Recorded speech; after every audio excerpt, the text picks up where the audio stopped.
boy gidi be you know who asthma and this was the basketball.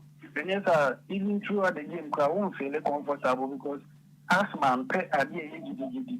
Eka krape, home better. Into soccer, football, yeah, we are asthma. Until end ball soccer because gidi won't be real.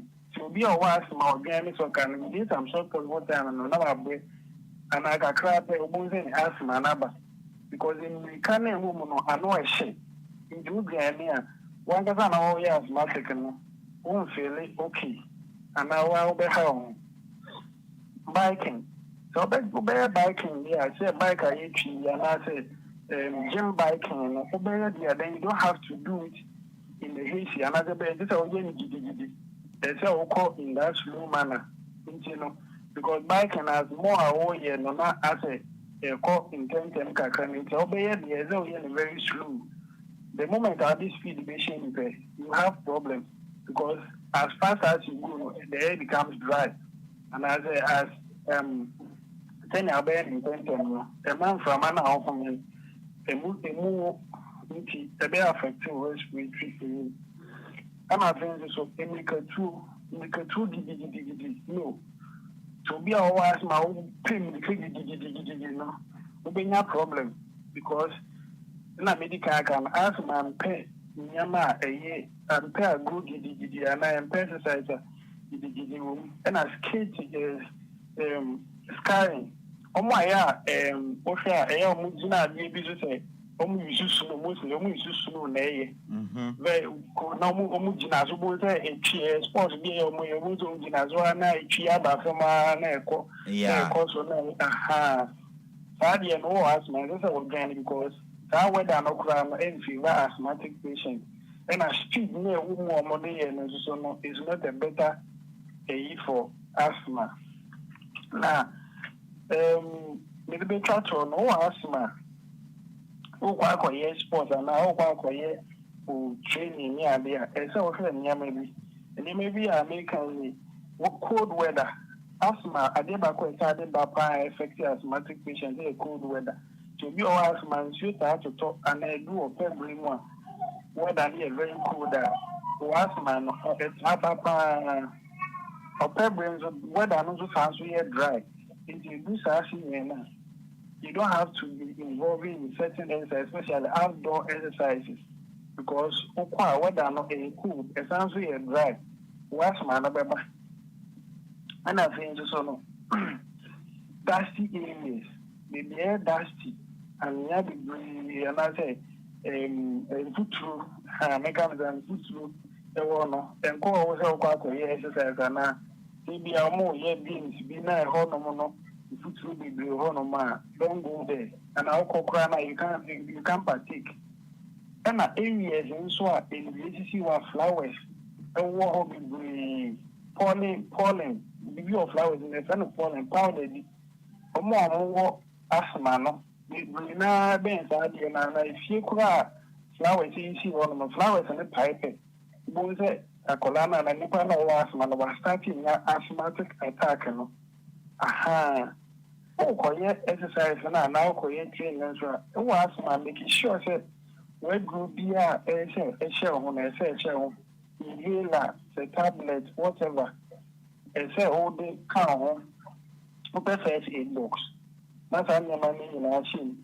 Ha, and say the bimos on say the best thing so all the back count, and say also more band bones, may asthmatic. If during the training session, in the big here, everybody know and I will be our many year training, and I will be our many year sports, and I now more sports conduct and will be ready. Oh, say, asthma. During the training session and our sports session, the BAC only moment to keep fast action. Okay. Ask my home, you can cry, medical children will be or asthma, the person more TSC. Okay, Doc, before you be Jawama Wakono, asthma Nankasana, Mamimbisa. Then a coffee bar now a football banner or the Bamati for in terms of asthma in Yama be a will be to me, a natural area and on the war now Bobby so. Yes, mostly asthma a family line something. Okay. I will a genetic, affect something attached to the immune system near this. You know, baby dear, you find sign, and I say, Yabe 4 years, and I say, baby. You'll be all asthma, no be Tracy, no be Tracy, no, most in the family, the papa, the mammy, Yanum, and I'm a chin and anum will be. Aha, it be a more now, was started in ya, sir, attacks on the near the other. The only thing you do is obey manage in treaty, and what you call. We are like normal by the age of from by the age of so being adolescent by 12 to be only getting to me and back to so being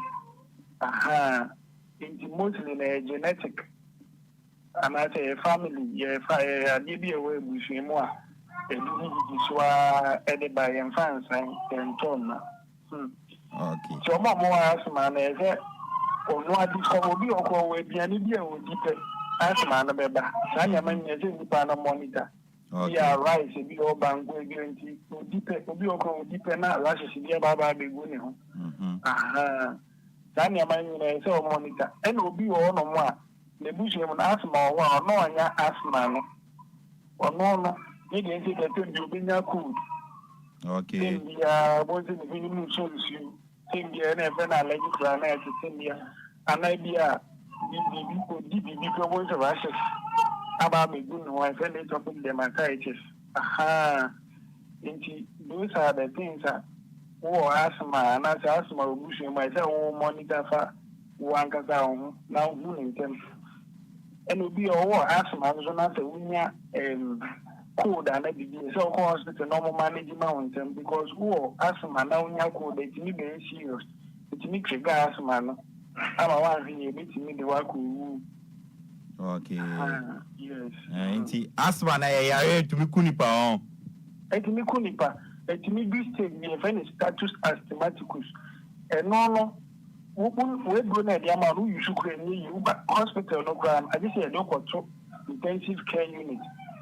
Wow. Now you manage very in a very serious way. And some are which me, yes, what will be cry into be all the asthma, the agro, catch on the goes on, no catch anything. So I'm here, this stage here. One here, yeah, ma will grow no crana, maybe a do back up in Senamian Bimwa. Wow. Yes, they are very dangerous. Okay. Doc, Mija Wama Nano pay, Obio or asthma be a nano pay, O Tio, not this young my year. A futusa man or the man. That's it. Now, some of them come back on the same. Okay. Asthma for be brilliant, go for deny area. But Yaria, Dibia, who deny when deny a one or engine say, who come hospital, and doctor says, Susu say, I'm did say, asthma and a year. I say, we are woman review now, Oba, no more, will be at the amount. I say, Obama, then say, Obenum. Because who men out Jimmy, when your doctor and a on our over. You can't say asthma, the hospital. Now, young show. And you're a the phobia to a many pan as a dear. Oh, you banner asthma, qualia. And maybe a doctor be shown. Bra, and I who say the home, oh, bread, we say, the hospital near the go near the mouth fast, was on water. Now call baby. None near my bedroom as no baby so. Now, what? Okay. Dog, and none of pay my yenda was for Braunya and near this year or the Amaya. I can't say, Yedas in Yankupon show for Tama, Abribia Unya de Mine. Amen. Enti ebusia yene Dr. Penny ya friend Dr. James Opoku na otwi adesua oni ensua de fanya pomuden ni exercise no na otwi de na doc ede amaye no na oni ensua de fa asthma. Yes, asthma wonti no ye besre na yentie na sopam na adesua doc ede maye no yamfanya adwuma na bibia enye kama Dr. James Opoku Dr. Penny order standard specialist clinic ano ewo Koforidia efiduase ena oten nkan obetumi ne doc edi nkomo ewo 0342 291390 0342 291390 education bia ope na one doc edi nkomo na bibia aye fine samre de ye ne doc edi nkomo awie de ye nkwa ma no ne na ye mfa ma no ne nsem kakra bi mfamre ye ba na ya bedi nkomo ne ya tie sifi ye ntie we na ye mfam bie kwam ne ye nkwa ma no ne mfamra sisia. Oh, John never leave, I know. Some snake. But no listen, me not done. I mean, you tell them to feel over me thing now. Now them see clearly, it a bust the word. Now them can't take my fire. I hate alone, them I bring to me table, yeah. Now for them I hypocrite and backfire. Just shoot me and speed up them and fi bust me tire. Them see me I take over the entire. If me retire, oh I go bonfire. No matter what them hate we far. None of them could have wipe out Rasta name. Now the ghetto we are chanting Psalm 23 then we touch a road. Before we touch the road. Psalm 23 before we touch the road. Yeah. Before we touch the road. Psalm 23 before we touch the road. When them be battling and shuggling and heckling and tussling, I will just in India. When them be tackling and giggling and never serious about a thing, one thing me do. Me never in and a doubting thing, yeah. Man believe in my destiny, yeah. And that me use I get the Eden insane. Them man them a see weak, blind and lame. No matter what them hate we far. None of them could have wipe out Rasta name. Now the ghetto we are chanting Psalm 23 then we touch a road. Before we touch the road. Psalm 23 before we touch the road. Yeah. Before we touch the road. Psalm 23 before we touch the road. No matter what them hate we far. None of them could have wipe out Rasta name. Now the ghetto we are chanting Psalm 23 then we touch a road. Right, nano pentantel so ayan kona microphone cross sama ya boaboa no ne yenya bre na enano pe yen jamo amfangu famfama yewia na abedwafo na tenase no madi nkomo kakra ewo amanone edi amano wahuni yako ene nieba ewo amanone dia show no live on Facebook join yen DLFM 106.9 Facebook ubenya show no wokwa like page re comment na share fama yen uwie nso a na watumi ewremo na YouTube nso no DLFM 106.9 no onso watumi ewremo no wakwhwe dwumedie no na bibia nso aye kama aye fine of course me amedia ma no nsem no ereba na still edina meje so no ayensu ano de hye Apakan GH the blessed kine ebusi antentem so ayenhya ase emfamfi ebibrem yendie mo ewo Africa na 2025 under 17 African Cup of Nation no egusu a ekoso o man ye friend Morocco channel so say under 17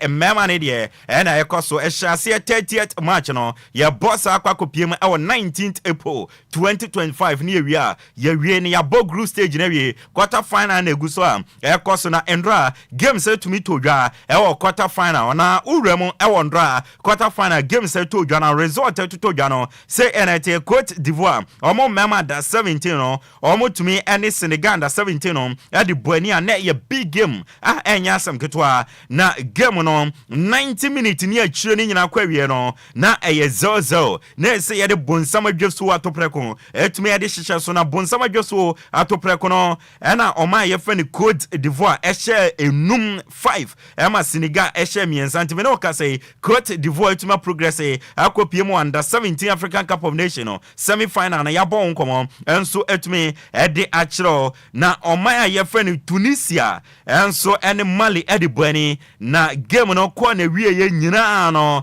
na eye 1-1 eno so na say etumi de penalties etumi ede hye so na penalties na ye de hye so no na Tunisia ehye enkron ema Mali enso etumi hye edu enso ntimi no ka say omaya ye friend Mali under 17 so ometumi progress akwakopiemo ewo eye under 17 eye men's yes under 17 men's African Cup of Nation ometumi akopiemo ewo final finals yetumi de wonsam enso area to anima enye asem keto akra na uwramo ewo enna games no bi ebetumi abaso na enna games no ebetumi abaso no say ena ATM about 4 p.m. da Uganda under 17 no omone Gambia under 17 na bebo na 7 p.m. nso no Egypt under 17 no ene Angola under 17 no etumi area boso a yede awonsam ede ato anima no ya quarter final games abekoso ewo under 17 men's African Cup of Nations ena ya bon komo ede achora ma memfanto anim so already no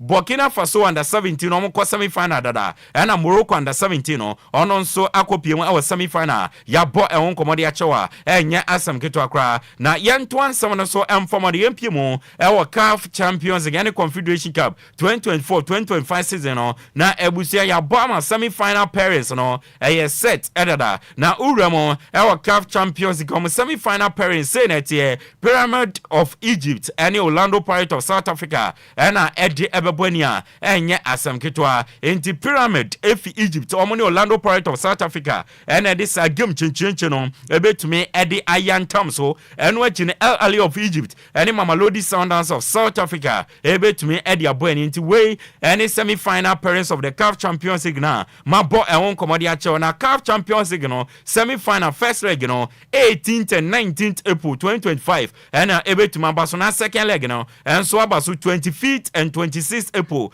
2025 ehon ensam so no a yetumi breaking it down ede amao na enwechi so no uramo ewo eye Confederation Cup na say na won something na Confederation Cup no say ena parents ATM Bobo kwa efene Simba Sporting Club omufi Tanzania omane Stellenbosch omufi South Africa ena ebebo na another game nso Renaissance Sports de Bekani adodo na friend RS Bekani omufi omaya ye friend Morocco na Morocco FA president ye friend Fox Ledger ni team any RS Bekani omonso ne CS Constantina omufi Ojeya na ebebo na first leg na bekoso Sunday 20th April 2025 na second leg no akoso Sunday 27th April 2025 yabo ehun komodi acho enti CAF Confederation Cup semi final pairing no en yede ehun sem nyina enso ede asum fia bibiremo na yemfa ye nchemu wa tennis ne yemfa nsem emfa fi tennis emfa maudia Stefano Tsitsipas uram our tennis na so ya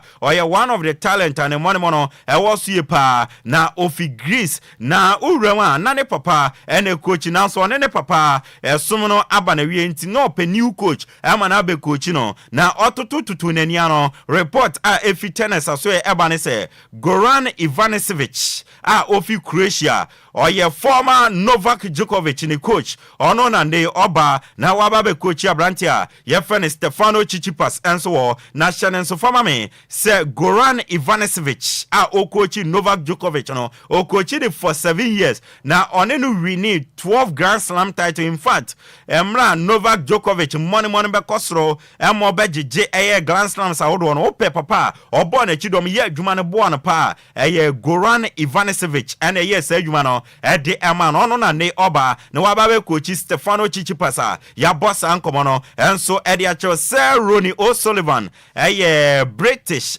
professional snooker na onim se abrantia ye fe Novak Djokovic no ende na ni suade hunu ne se okita 24 Grand Slam title obeje number 25 no na ena Ronnie O'Sullivan ede to just definitely no or jiri sa abrantia ye fe Novak Djokovic no sa 25th Grand Slam title na watwen acha no ebeba na osi abrantia no obviously no o hwe ne money se na oye ne nyama na ye den chenchenche wona fe sa ne 25th Grand Slam title na otwen no obetumi agenti according to Sir Ronnie O'Sullivan or say wa would doubt to abrantia for Novak Djokovic say 25th Grand Slam no emma no se sa wadwe no no de ojiri say definitely no 25th Grand Slam title no abrantia ye for Novak Djokovic no ebetumi agiwe ne nsema British professional snooker aye friend Sir Ronnie O'Sullivan dia tuja dia for Novak Djokovic wa ye de amao na uramo ewo the French Open eguso ekoso na watwi abrantia ye friend Carlos Alcaraz na ne mono ewo suru bruta na oguso oye adwuma no wo na watwi after so winning the games no ode no ho ewura history mo na tennis players after almost first 100 games no omo to me enya more wins ewo the clay court no so na inde no Abrantia friend Enquires Akras no wabeto so mako 9 tennis players wo clay court no so mo first 100 games no munya more wins na ne odikan Ken Roswell ne first 100 games clay court no so nya 90 wins ne atos mi ne Rafael Nadal after 100 games no Rafael Nadal wo clay court no so no onya 88 wins ne atos mi ensa no Matt Wilander after 100 games clay court no so no onya 84 wins and ne wabeto so 9 no Enquires Akras after 100 games clay court no so no onya 82 wins yede won some the man you to so 9 no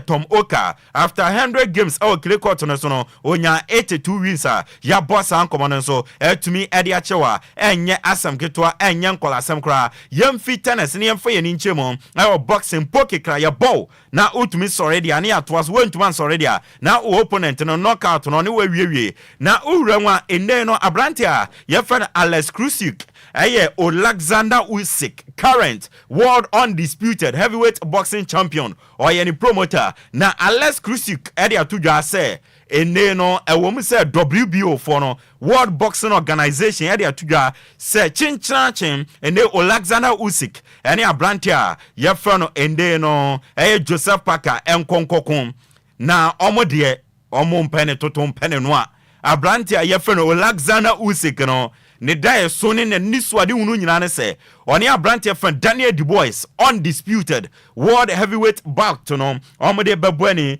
enti se ende pressure ne eba from WBO for omode omabubu nuagu masum Alexander Usyk ne priority ene so oni Abrantia friend Daniel Dubois no world undisputed heavyweight bout no ombetumi ede abani na wasansen sem no enande report eba ene se boxing akuku down for actual criteria petition area akoma World Boxing Organization say beya sa entokwana almost share Abrantia ye friend Alexander Usyk say oni Abrantia friend Joseph Parker enkono omo ntwentwen so na urim say Joseph Parker no eba na heavyweight division ma ne mono enchada ni suro onchada ni dinsa enti se enne nanka boxing bout obi ahwe nim se beba so ebe generate ska be generate pay-per-view attention ya de nyina be kosoro no that fight between Tyson Fury any Abrantia ye friend Anthony Joshua na santo kwana mba so de ade na WBO for moma ye nyina ye nkambom na ye mpushi agenda na Abrantia ye friend Alexander Usyk odin oson oyekese currently no ono ye world undisputed heavyweight boxing champion oni Daniel Dubois Abrantia ono so wodin wo Britain or ani money no soro no omo nkokon na generate attention pay-per-view ni ade sika emfambam na mo sha Abrantia ye friend Usyk se chinchanchen oni Joseph Parker enkontini nei boxing heavyweight for na ani omo wodin wo boxing no mo de sa petition no e de akoma WBO for na so mbeje atum no mo allow Abrantia ye friend Usyk se oni Daniel Dubois enkokono emre ene nkrabia ene betumi akira ya boss ankomo no enso etumi ade akiro edi hen British sports promoter ono chairman edema matchroom promotion na edihan edin komo ye bi say edihan say Abrantia ye friend no Tyson Fury no wa retire after say Usyk born for the second time no wa retire kwatena ba bia odwendwen no na Abrantia no kura no eden na wo kan dia fa no say Tyson Fury no masa we making the decision so be retire obi anya no retire na ontena fie enhwe ne yere nkwan na onhwedwo no mo obi amfo so ne mom no say Abrantia friend Tyson Fury no say o decide so be sana adwene wasa abadia why not on beji na wa tu na entokwa na wiase nyina twa anim se beba so no between Abrantia friend Tyson Fury and Anthony Joshua in terms so enche krombe reach agreement no me stages about no na etumi abaso na Abrantia so sana adwene why not sa biggest fight na wiase nyina twa anim between Tyson Fury and Anthony Joshua no betumi abaso Eddie Hen. Oh, that's just on Tyson. Frank's not going to go and phone Tyson Fury tonight and say, come on, mate, one more. He's made his decision. We respect that. If he was to change his mind, he'd make a whole nation and a lot of people very happy. But until he does, there's no point talking about it. I mean, that's the biggest fight in world boxing. It's the biggest fight in the history of British boxing. Like I said earlier, if he gets tired of picking up dog shit or whatever he's doing and just wakes up one day and goes, do you know what, let's do it, let's make history, then we're ready. And it would happen immediately. will be the fastest conversation we've ever had. Eddie Hen, British sports promoter, on our chairman, Eddie match room promotions, and what me attending car says the Tyson Free, Sana Genoso, Bakubima, why not? Santo Kwana, we are seeing our training between Tyson Free and Anthony Joshua and a bit Mabaswa. Yet this Ankomano, Eddie Acho, Miffy Box, and I'm from an inchemo, our National Basketball Association, NBA. Now, Yending come on from out your regular season, a Gusua Ecos and Andra games out to Ja. I am writing games out to Ja. I am found some, I'm found some of the Andra games out to Jano. Milwaukee Bucks etna film echi New Orleans Pelicans etwamo 136 basket as against 111 basket. Memphis Grizzlies and so etna fi Emma Minnesota Timberwolves endra ekochon bomb 141 basket as against 125 basket. Detroit Pistons and so etna fi Emma Milwaukee Bucks ekochwamo 125 basket as against 119 basket. And Indiana Pacers etna fi Emma Orlando Magic etwamo 129 basket as against 115 basket. Santo na Philadelphia 76ers etna fi Emma Atlanta Hawks ebom 124 basket as against 110. And offense no NBA team friend Boston Celtics etna fi Charlotte Hornets ebom 130 basket as against 94 basket as well. And offense New York Knicks etna fi Emma Cleveland Cavaliers ekobom 108 basket as against 102 basket. Yedi ewon komo edi achwani yandra games etumi todwa ewo National Basketball Association mun and yedi won some amount na I am watching games out to say and a result no ekoye Chicago Bulls etna fi Washington Wizards ebom 119 basket as against 89. And a New Orleans Pelicans etna fi Emma Miami Heat ekobom 153 basket as against 104. And a Dallas Mavericks and so etna fi Toronto Raptors ebom 124 basket as against 102. Denver Nuggets also etna fi Emma Endeno omoche Memphis Grizzlies ebom 117 basket as against 109. Minnesota Timberwolves etna fi Brooklyn Nets ebom 117 basket as against 91. And Utah Jazz etna fi Oklahoma City Thunder ebom 145 basket as against 111. Phoenix Suns etna fi San Antonio Spurs ebom 117 basket as against 98 basket. And offense no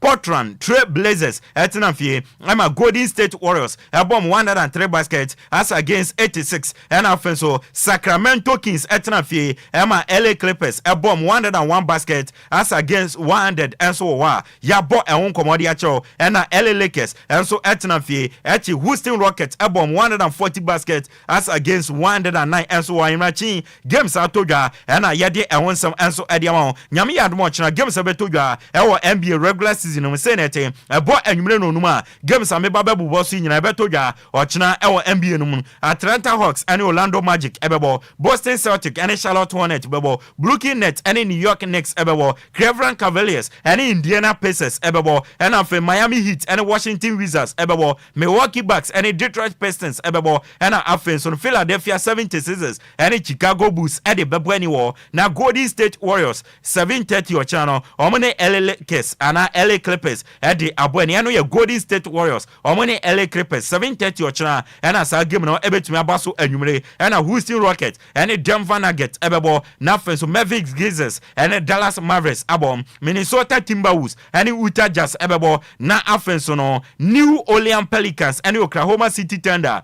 at the abweni Portland Trail Blazers and LA Lakers ebebo na Sacramento Kings and Phoenix Suns at the abweni na San Antonio Spurs and Toronto Raptors at the abweni games mebo boss nyina 7:30 or chiranyumre and ebetumi abaso yede awon some and so at the atuanim yemfi NBA ni ewremo football ni yemfa nsam no emfa to anim the top 5 major leagues in Europe no na otwi games ebetumi atutodwa ebi hyase and ran yen hyase emfa fi French Ligue 1 week number 29 and etodwa French Ligue 1 na ndra bobo kwa fan Lens etna fi Rams ekobo mekamienu a omo entumi antintin ndra Rams ekopiem wo Lens efie etumi ekofa nkunimdie na yabo ewon komode acho na games no beto so France about 3 p.m. AS Monaco and Marseille ebebo 5 p.m. no Toulouse and Lille and ebebo na 7:05 p.m. no Strasbourg and OGC Nice area bonia yabo ewon komode acho kwasiada ochna say na games no etie na ebo 1 p.m. Saint Etienne and Brest ebebo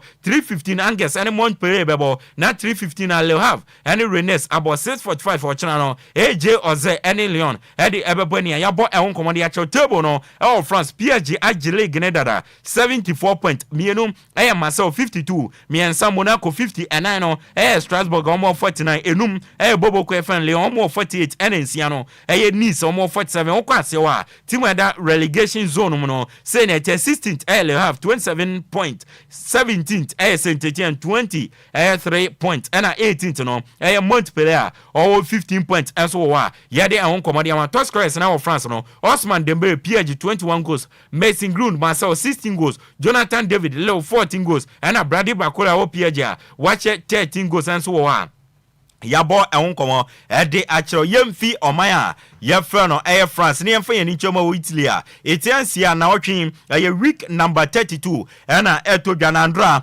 bobo kwa FN AC Milan echi Udinese nkomu kum na AC Milan ebo Udinese ekabakobako enan endra Udinese entuma ante Rafael Leao Pavlovic Brante friend Tio Hernandez and Tijani Reinders and about 4 goals no Edema Bobo kwa ye friend AC Milan and Dra how much Udinese a bomb mekana or moment in the games in the betwa so Italy say and ATM about 1 p.m. Venezia ni AC Monza bebo 4 p.m. Inter Milan Cagliari bebo na 6:45 Juventus and Lecce and so Eddie Aboni Ochna games abetoja Italy no 10:30 anopa Atalanta and Bologna bebo na fe 1 p.m. no Fiorentina and Parma bo Hellas Verona and Genoa bebo ni nyina 1 p.m. 4 p.m. wachano Como and Torino bebo na 6:45 no Lazio and Bobo kwa ye friend AS Roma Eddie Aboni na Juada 6:45 no Napoli and Empoli Eddie Beboni ewo Italy uremo Italy table no say enetie Inter Milan Eddie Kai almost 68 points mienu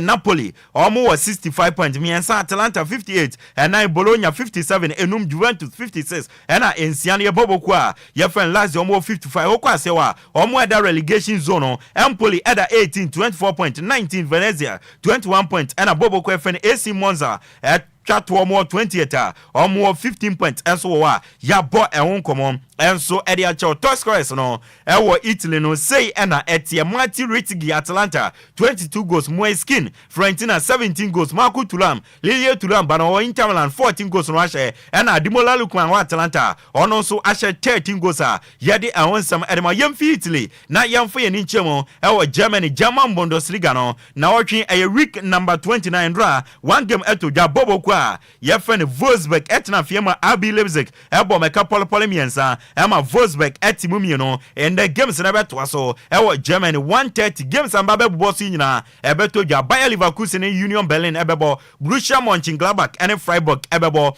TSG Hoffenheim and Mainz 05 ede bebo ni hosting Kiel and Bobo Kwefen St Pauli bebo na VfL Bochum and Augsburg abo games we nyina and the 130 na so and the 430 no Bayern Munich yes the Classic no Basso and Bayern Munich and Borussia Dortmund and the boy in Germany for almost El Clasico and no na ochna games no ebet was 130 VfB Stuttgart and Werder Bremen bebo na 330 ochna Eintracht Frankfurt and FC Heidenheim at the aboni table no Germany say na Leverkusen and Bayern Munich rather Bayern Munich edikan 68 points Leverkusen toss me 62 miensa Eintracht Frankfurt 48 and 9 Leipzig 48 and no Mainz 05 almost 46 teams at the relegation zone Omaya Yeferi Germany no 16th FC Heidenheim almost 22.17th Bochum almost 20.18 no Bobo kwa friend hosting Kiel omu chatwom omu 18 points and so yade I want somebody on top scorers no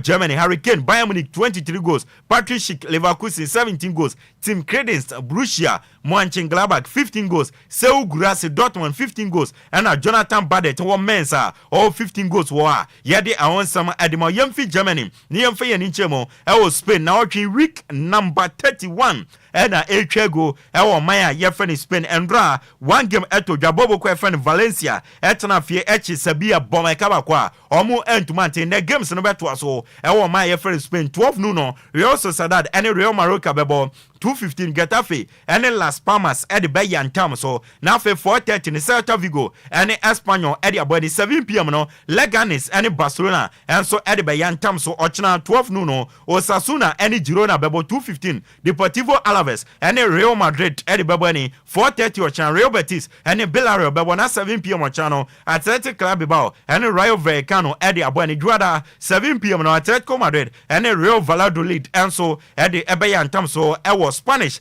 La Liga no omotebo no yam fama ne hu sana etedia Barcelona edi kan 67 points mienu Real Madrid 63 points miensa Madrid Atletico omo 60 points ena no Athletic Club Bilbao omo 54 ena enum no Villarreal omo da enum omo 48 points ase omo da relegation Spain no 18th Leganes 28 points 19th Las Palmas 26 points ena 20th no Real Valladolid or Chatwa or 16 points enso wa yet me abo ehon komo enso edi achro na uramo ewo maya ye friend Spain Toscres no say ena etia Robert Lewandowski Barcelona 25 goals Kylian Mbappe Real Madrid 22 goals Ante Budime Osasuna 15 goals Rafinha Barcelona 13 goals ena Ohan Sanchez ewo Atletico Bilbao ono so ewo 13 goals yede ehon sam edema yewramo ewo the almighty English Premier League now team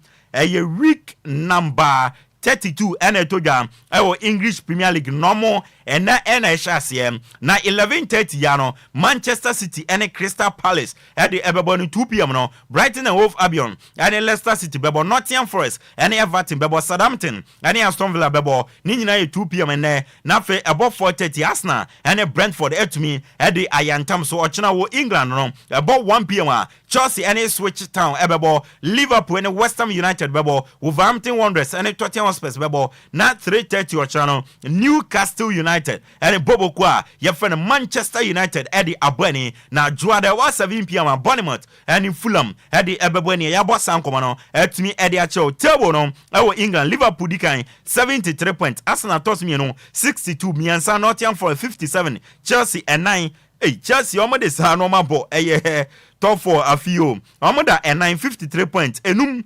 Newcastle United 53 Nsia Manchester City 52 ma minya botrena mehwehwe Man U for no aje moma me glass o mi huomo Man U for no omoen yes mako huomo finally omo tase o baby Man U for no 13th position na Man U 38 points Man U out of 31 games no Man U 38 points Man U afibs sign na Tottenham at 14th omo 37 points as your relegation teams no England 18th Ipswich Town Omo 28 point, Omo 20 point, Omo da 18th position. Ipswich Town 19th. Leicester City 17 point, 20th. Southampton officially they are relegated from the English Premier League with only 10 points. And so yeah they want somebody abroad. Na top scorers England saying that the Egyptian king Mohamed Salah for Liverpool 27 goals. Ellen Brot Haaland Man City 21 goals. Alexander Isak Newcastle United 20 goals and Chris Wood Nottingham Forest washe 18 goals on Brian Mbomo sa Branton or Brentford and Dika Krakano yes ono ashe 16 goals niti sumbruta meka no boro amanesere samemwa niti sumbruta Brian Mbomo asam na meka na Kopama Chelsea na Kopama no ne form no fine asa ne form no ayire ekọ Oda so 14 goals Chelsea ede won some edi ama yamfa stories ne kakra emfa nto aso na mabedwa fo ni sifam emfa Mbappe mu no emfa nto aso mfa Liverpool attack o matete officially Mohamed Salah the Egyptian king while standing a contract for 2 more years until 2027 Mohamed Salah etna na wesina kan ede mabobo kwa ye fan Liverpool today me confirm the amasa Mohamed Salah standing a contract for 2 more years or tram now abon the boy ede mabobo kwa ye fan Liverpool eno ne enijesema eba na new contract extension Mohamed Salah assigning afibia sika Liverpool de bema no 20 million pounds per year ena abrante Mohamed Salah ebechidi eguni bottom na football pa de se oba no ya benkuma kura to boot mano na ombo afibia player bako ejiska we e de agu ne bottom 20 million pounds per year and abranti FN Mohamed Salah ebeje e de agu ne bottom enso wo na enyo no nkwa Virgil van Dijk nso no likely say on so no ebe sign another 2 years contract e de amabobo kwa yefen Liverpool Mohamed Salah after say or signing 2 years contract extension e de ma Liverpool wakasa o se na ni agie pa say or sign a contract extension at Liverpool esina kan na o believe say Liverpool ebe to win big trophies together na supporters no monko so antam achi on be give them best always no hope is a future no on be win many more trophies. Mohamed Salah Gali. I'm very, very happy to be here. I signed here because I believe we can win a lot of big trophy together. So keep supporting us, and we will give it our best. And hopefully, in the future, we're gonna win many trophy.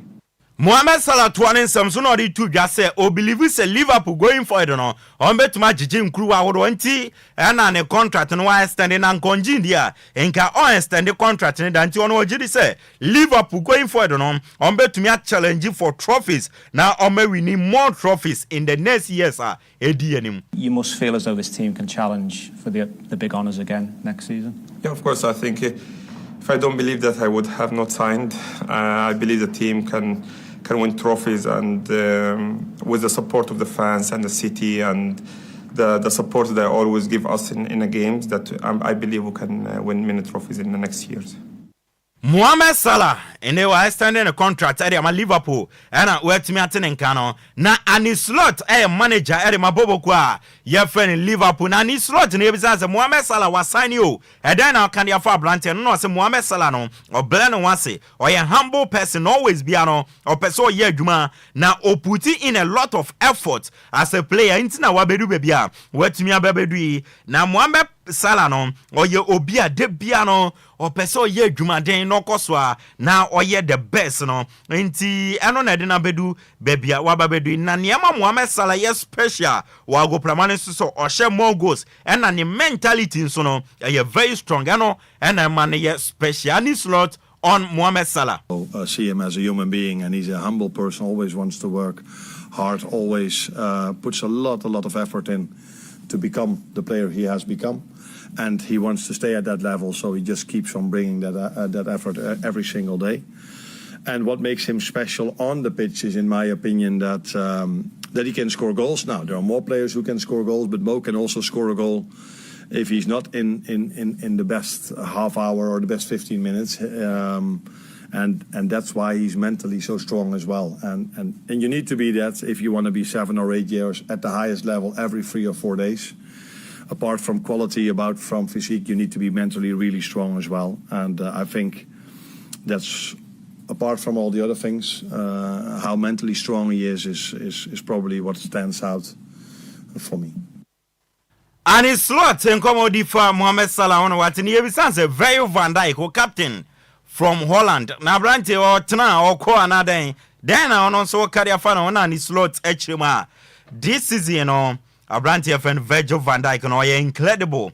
And I think so important player. Had the man on Liverpool Bobo Kono Hopi. Say Sena in Soye no area so besa enti Sena Mohamed Salah sign ya watana no Virgil van Dijk men ya so den onso ye ne sa pepepe na bibia anye come anye fine and from Liverpool. I think you know the answer. The boring answer, as always.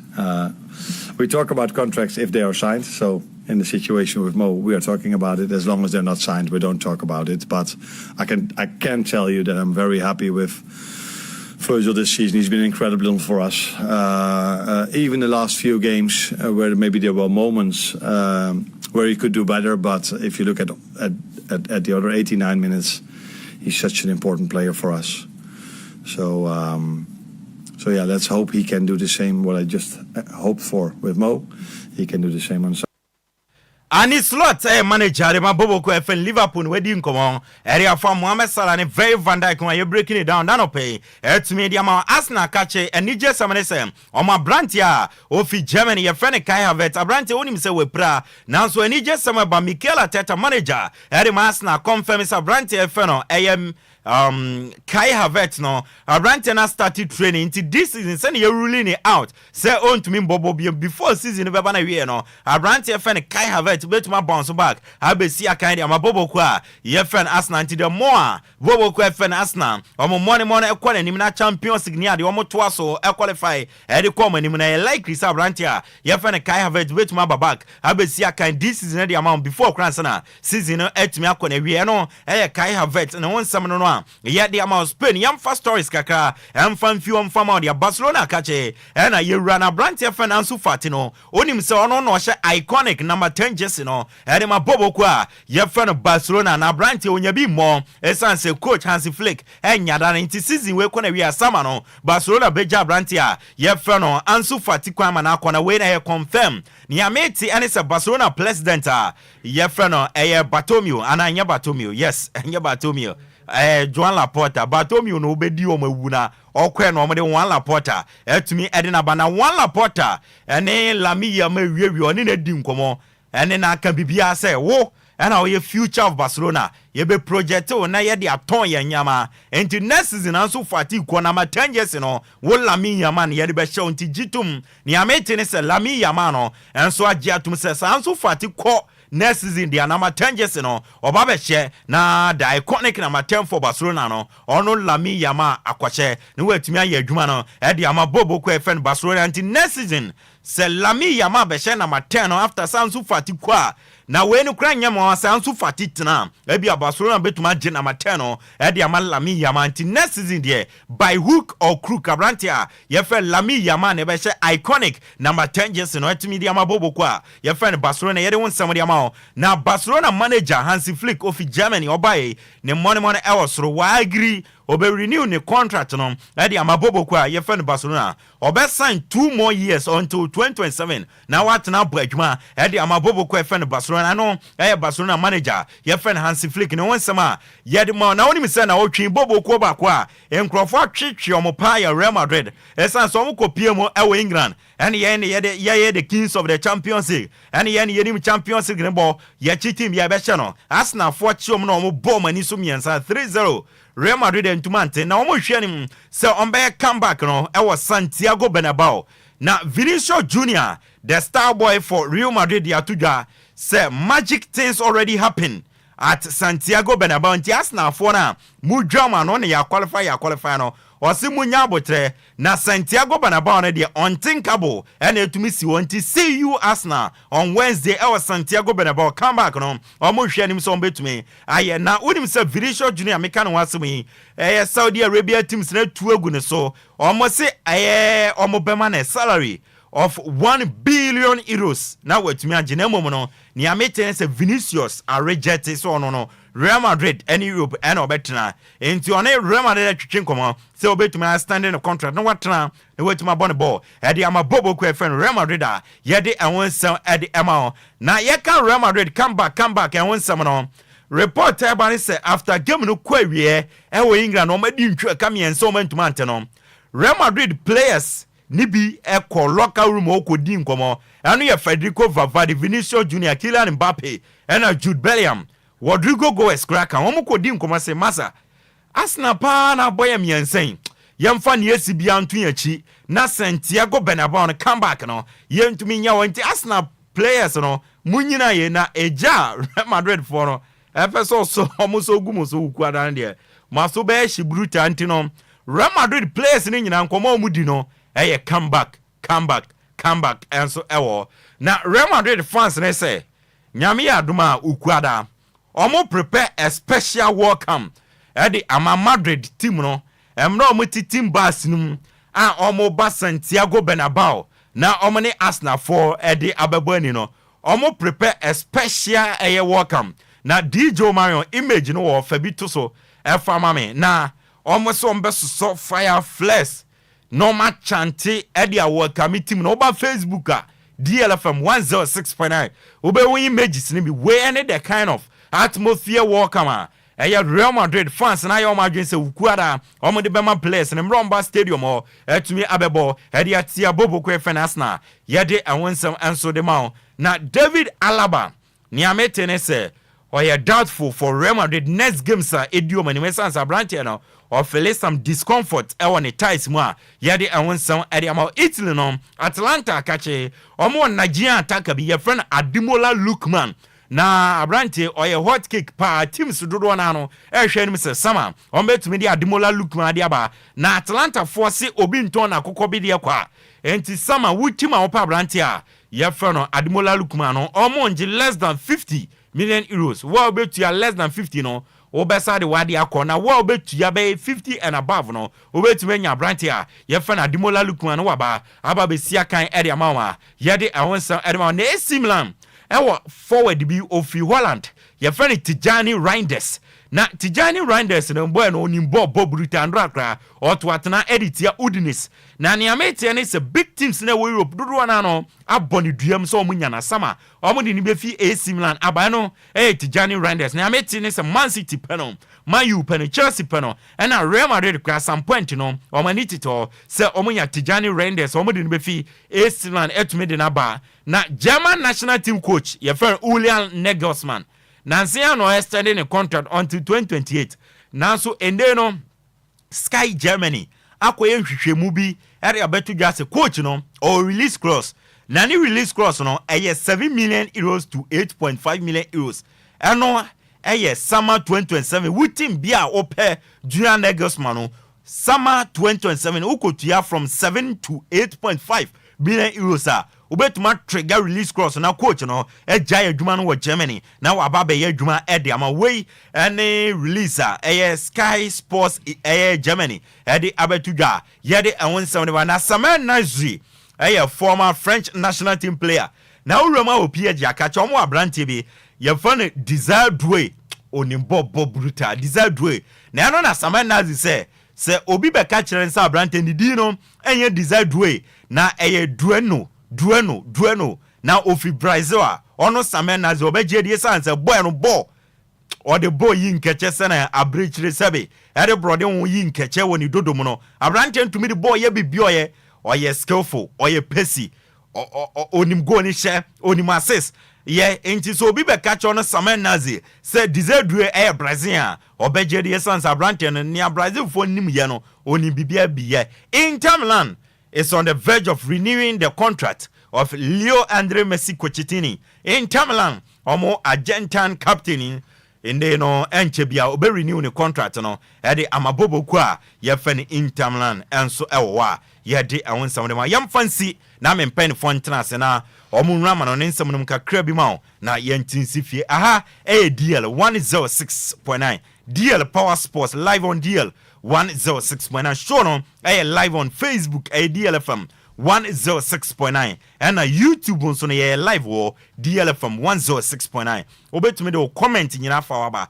ye bekin kan ediama WhatsApp message and a voice note yeje 0593 406565 0593 406565 already seated Bismarck Edusem sanso na Jesse ewa and obora manwa wofa Mohamed Alasan enso ababedu wanya tenase na yeframe Apakan GH the Blessed King ayenso ano na mifi intimi ya ayenso ano de share DJ Marion any produce jumedie no na afenso no Zigibi technician on duty enso ewo na mame nkofo na mema na kwa bansa na makọ Jesse ho na ode amano ne nsem na kakra bia ba wo fa ma che mejoso mpa che o se won ye eneso o sa boxing fight bi mu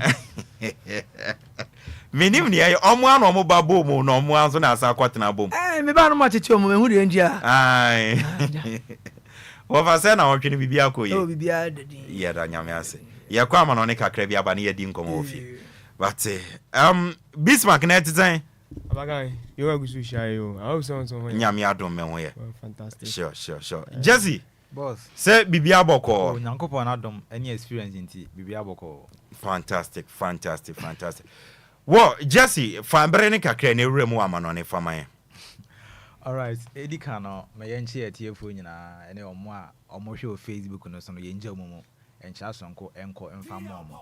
Ene ne so akwa Saturday de mamenchia diwo kwame body oye memenda kwanhwani nti na kwakwa Saturday de mamenchia no ene na pa bi obi an DJ Dio Kwame Body, baby will be an woman fan chasonko and famano and anopai. Boss, Sawasha, beginning of the season, no, a dear net a headache, Edema team FN say Lipu, or Montpellier for, say Papa FN say Richard Hughes, and then Mikey Edwards, Nana say, or meet Mary New, Abranti FN say Mohammed Salah Gali, and then Abranti FN say Virgil van Dijk. But the name here Mokasipa no Abranti FN say Mohammed Salah. And then the contract no ever a year no, because Mohammed Salah has open 2 years. And I lipu for some man 1 year. And now I say we can't no we can because then or per se unya katiaden in 2 el honum. Name over the weekends and idea be to conclude or motima renew a branch event say Mohammed Salah and a contract no I'm a bibia etimi aqua go to ye. Boss or shall branch events Mohammed Salah or joining team events Liverpool in the year 2017 and ultimate joining. Since I branch intimate joining Liverpool team no me who season and F season ye me who season abekasa branch events Mohammed Salah with team floppy. A brebia and 1 mile crampono a 25 plus goals. Since I was joining Liverpool, no season beyond 1 mile goes to Crampono, nay 25 plus goals and obey me at the amount. And it's an hour sharp brand TB, and as a Ujano Amanako as a free agent, I would not hint him and free man. Now shall I idea and a big blow to Team FN Liverpool. And as I shall swap, since I would me joining Liverpool team, no, and not dear, I can't say, your cousin season we say no, where not when the modern one said I'm quitting to Liverpool team there at Marcon, a bribia Mohammed Salah, all those of them was hard double figure goals in the honum dear. Nemo saw the moment when I said the modern may do maybe a middle of the season, no baby. That's the modern I say about my bones, Liverpool team, no, and that's what I said, Tiba. So I shall say Liverpool, or when they saw Mudikaya, almost say a league, no, EP no, idea, or Metimading, or Metimi Ajeri. So I shall the contribution.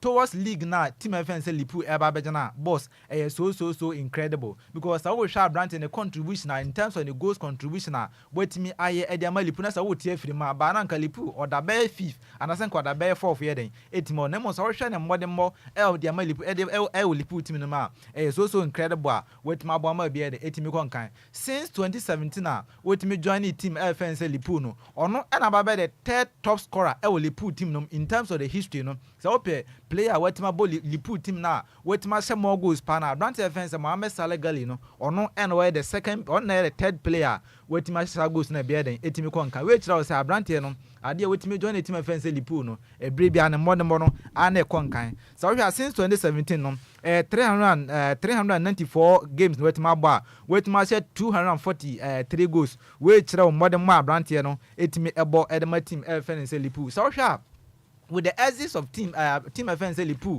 from a Champions League season we say ni no modern ma Brant FN say Mohammed Salah as a Champions League ni course no e ba form no eno ntina man ye den etimi call entina ma Liverpool team na den etimi film enti we say so chira we say o matima ni contract and ade obetima boa ama every season bia ni eighth season na oboy e bre bia na otima Liverpool team 25 plus goals no obetima bo modern den etima ya ma bia etima konkan sa wo hwa wade wetima gi EPL the amateam FN Liverpool waje FA Cup Club World Cup wetima gi bi Champions League so ade wetima gi bi Community Shield any Super Cup nyana no ade wetima gi ba ma bia den etima konkan then 3 times top scorer ewa EPL nim and so ade wetima den wetima gi ma bia etima konkan den etimi ade ama no nti boss Abrante FN Mohammed Salah the contract na wetima renew ade amateam FN Liverpool no ade ebetimi den ebetima bo mu ye pa then as a team bia so no sa wo pesa wo hye wo nyoma enyoma bi say na sa wo hye den we say wo hye wutimi ye because enche bia no league na ba we say ba we ya obekọ pre-season and there say who players ya o metima stay and o mo metima den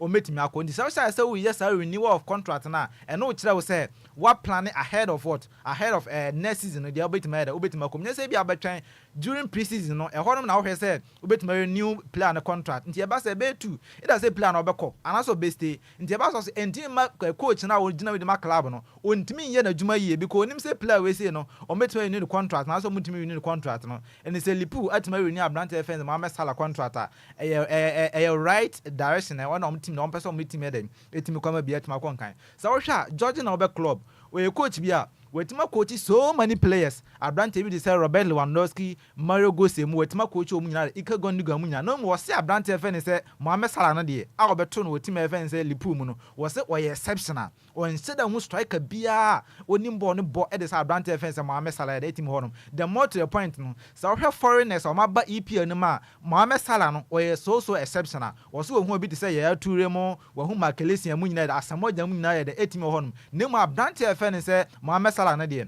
dia we exceptional na so hwe George Club ono na atima coach abrante bi say Mario Gose Lewandowski na so kan say dia e no kira abrante efe ne Mohamed Salah no ne modern ma wetima abo edama team efe say Liverpool enti good edema Liverpool team no say o matima renew abrante efe ne Mohamed Salah the contract team ade betima abo team no coming next season so team e hono boss sa kokopie ma abrante efe ne say Novak Djokovic so we can one of the greatest tennis player oka ho ye pa untimi nka enyino enfam frame adea over the weekends otimi kokobo game bi na after the game ni etima twa ne 6-3 6-4 etimo honom enti ni owie na we interview no mbusa no and was saying since our shot say obo tennis no we say and the worst and I say the horrible performance on one kasa wetima dadi wetima danadi e court boss Sausha in the year 2024 oka kire say after ATP finals no enka obe retire from tennis for obe retire from tennis o the own team mobim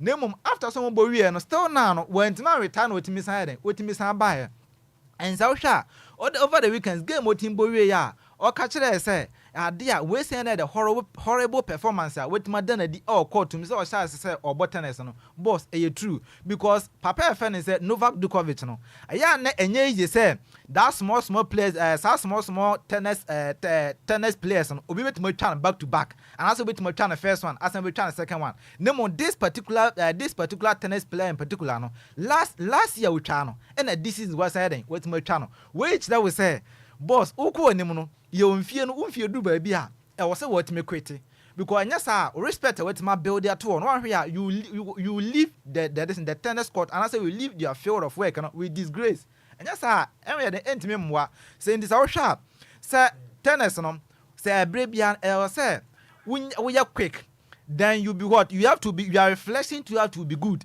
then you have to get good movement name was already feel so 37 and no chira say that young guys no mo ba no or more reflections their quickness and then their good movement and idea was so na branch FN say Novak Djokovic and is when man retire and from free tennis in mudia and there also and say I was what me reduce the number of times I went in both games because I don't feel na anymore na say untimi na say more than one from there and the number of games our team ball our tennis e so the baffum say be a brebia no benya that energy no o quickness no and o good reflex in the bed e betima wo so na bia we wetima bo enya sa de a we a ka say horrible no the next one say betima san ba no one hwe betima ye more horrible than sa we na we den we o timi kan krampo no enti besima sa onya ware aha we kire say sa wo ware ko nim kakra na say uduru ba bia at the age of maybe 37 mo na 35 mo no the way a won wife mu tie mu ye adwuma o ba bi no so ate ase e wo say wo teso enye say be den ebe how nya say wan hwe a the way a na 20 years mo ne 26 ndey no si board man wan hwe ya na kokogu ani mas you at the age of 37 to 40 mo won we the 8 mi ko no enti we kira wo say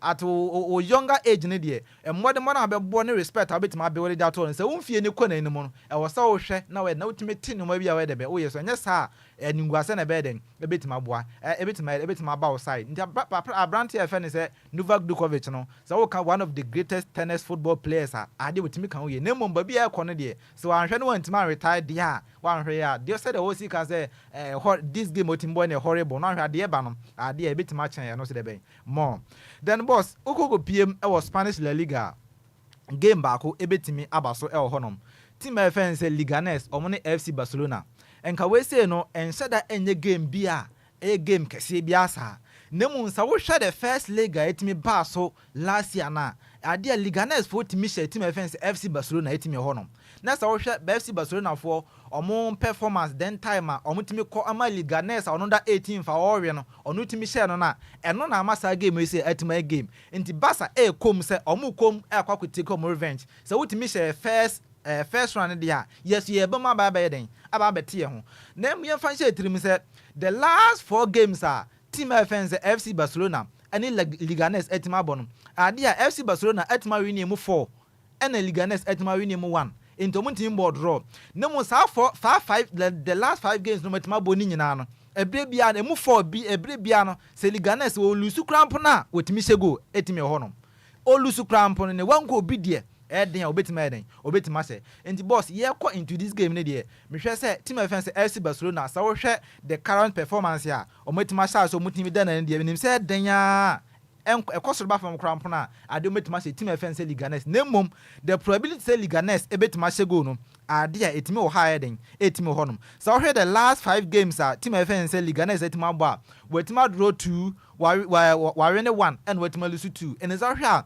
empono mo home no cramp no omomode mo na ana entimi nkon kan biasa nemo so hwa that last 5 games no wetima bo no e wo Spanish La Liga nim nyina no ometima she go the etimi ho no na so hwa the last 5 games a team offense Barcelona etima bo na ni nyina na ade ometima eden ometima we na ma bia etima kon kan e de ama mo enti bo ye kwasa game ese mu no se bia sa wo be kofikasi ma na bibisa both team to score then the whole game over 1.5 then team offense Liganes over 0.5 adia at least omo wan goal there ometima se then ye kom no players a yen hwe manim se bia se yen hwe se bia Liganes fo betima control magic be na bibisa ebetima ba no abrant offense rubber Gracia Raba obetima course da magic na let him ho no because ebre bia no se Liganes bobo na se omo sha se wan sha oya assist enti ye kwasa game ese mu de me hwe sa brand offense Raba no definitely no ade ase obi wo Liganes team ni ma obetima shego a na brand offense Raba ono na betima shesa go no then on the side of team offense FC Barcelona as usual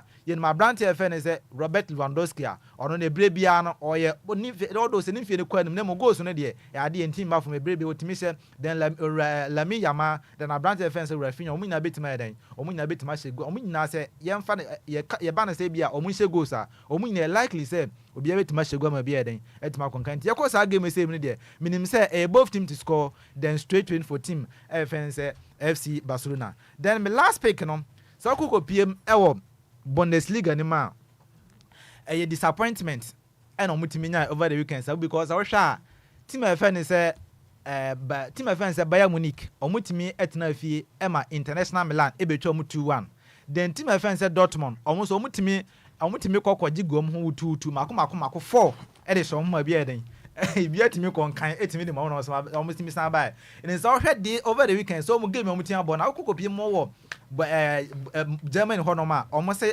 the La Clasica debi no e na betima abaso so wo hwa omo Champions League omo team boy no omo timi disappointed omo fans nyina and is that game so omo timi abo no Bayern Munich fo kom say yankwa we ne yemfa nche supporters ne say bia Champions League a mistake in the buy 18 eden yetimi lusu ye ana team fans Dortmund so come say okay yes akwaje for there na mu we say no derby and yes yen come say ye kwakwa we ne yes eden yetimi da serve as an apology to our supporters then more to the point e see as akwakwa hwa team fans Dortmund no or the 8th position and say omebo Champions League no ade etimi ofom ye pa into omo so mo hwe said at least ometima win sa game we say na ometima win sa game we say na at least omanya Conference League cramp na Europa League the next season ometima because our sharp Champions League ne dey so ometima free A position one abebe top 4 for na second ne dey e ade a edin into omo come with two motivation. One, omo win it no mutimi serve as omo fantimi serve as an apology to their supporters. Then two, ometima win and at least omo Europa League and as a Conference League no ma den ometima bo. Na so the last 5 games team FN say Bayern Munich and Dortmund etima bo na.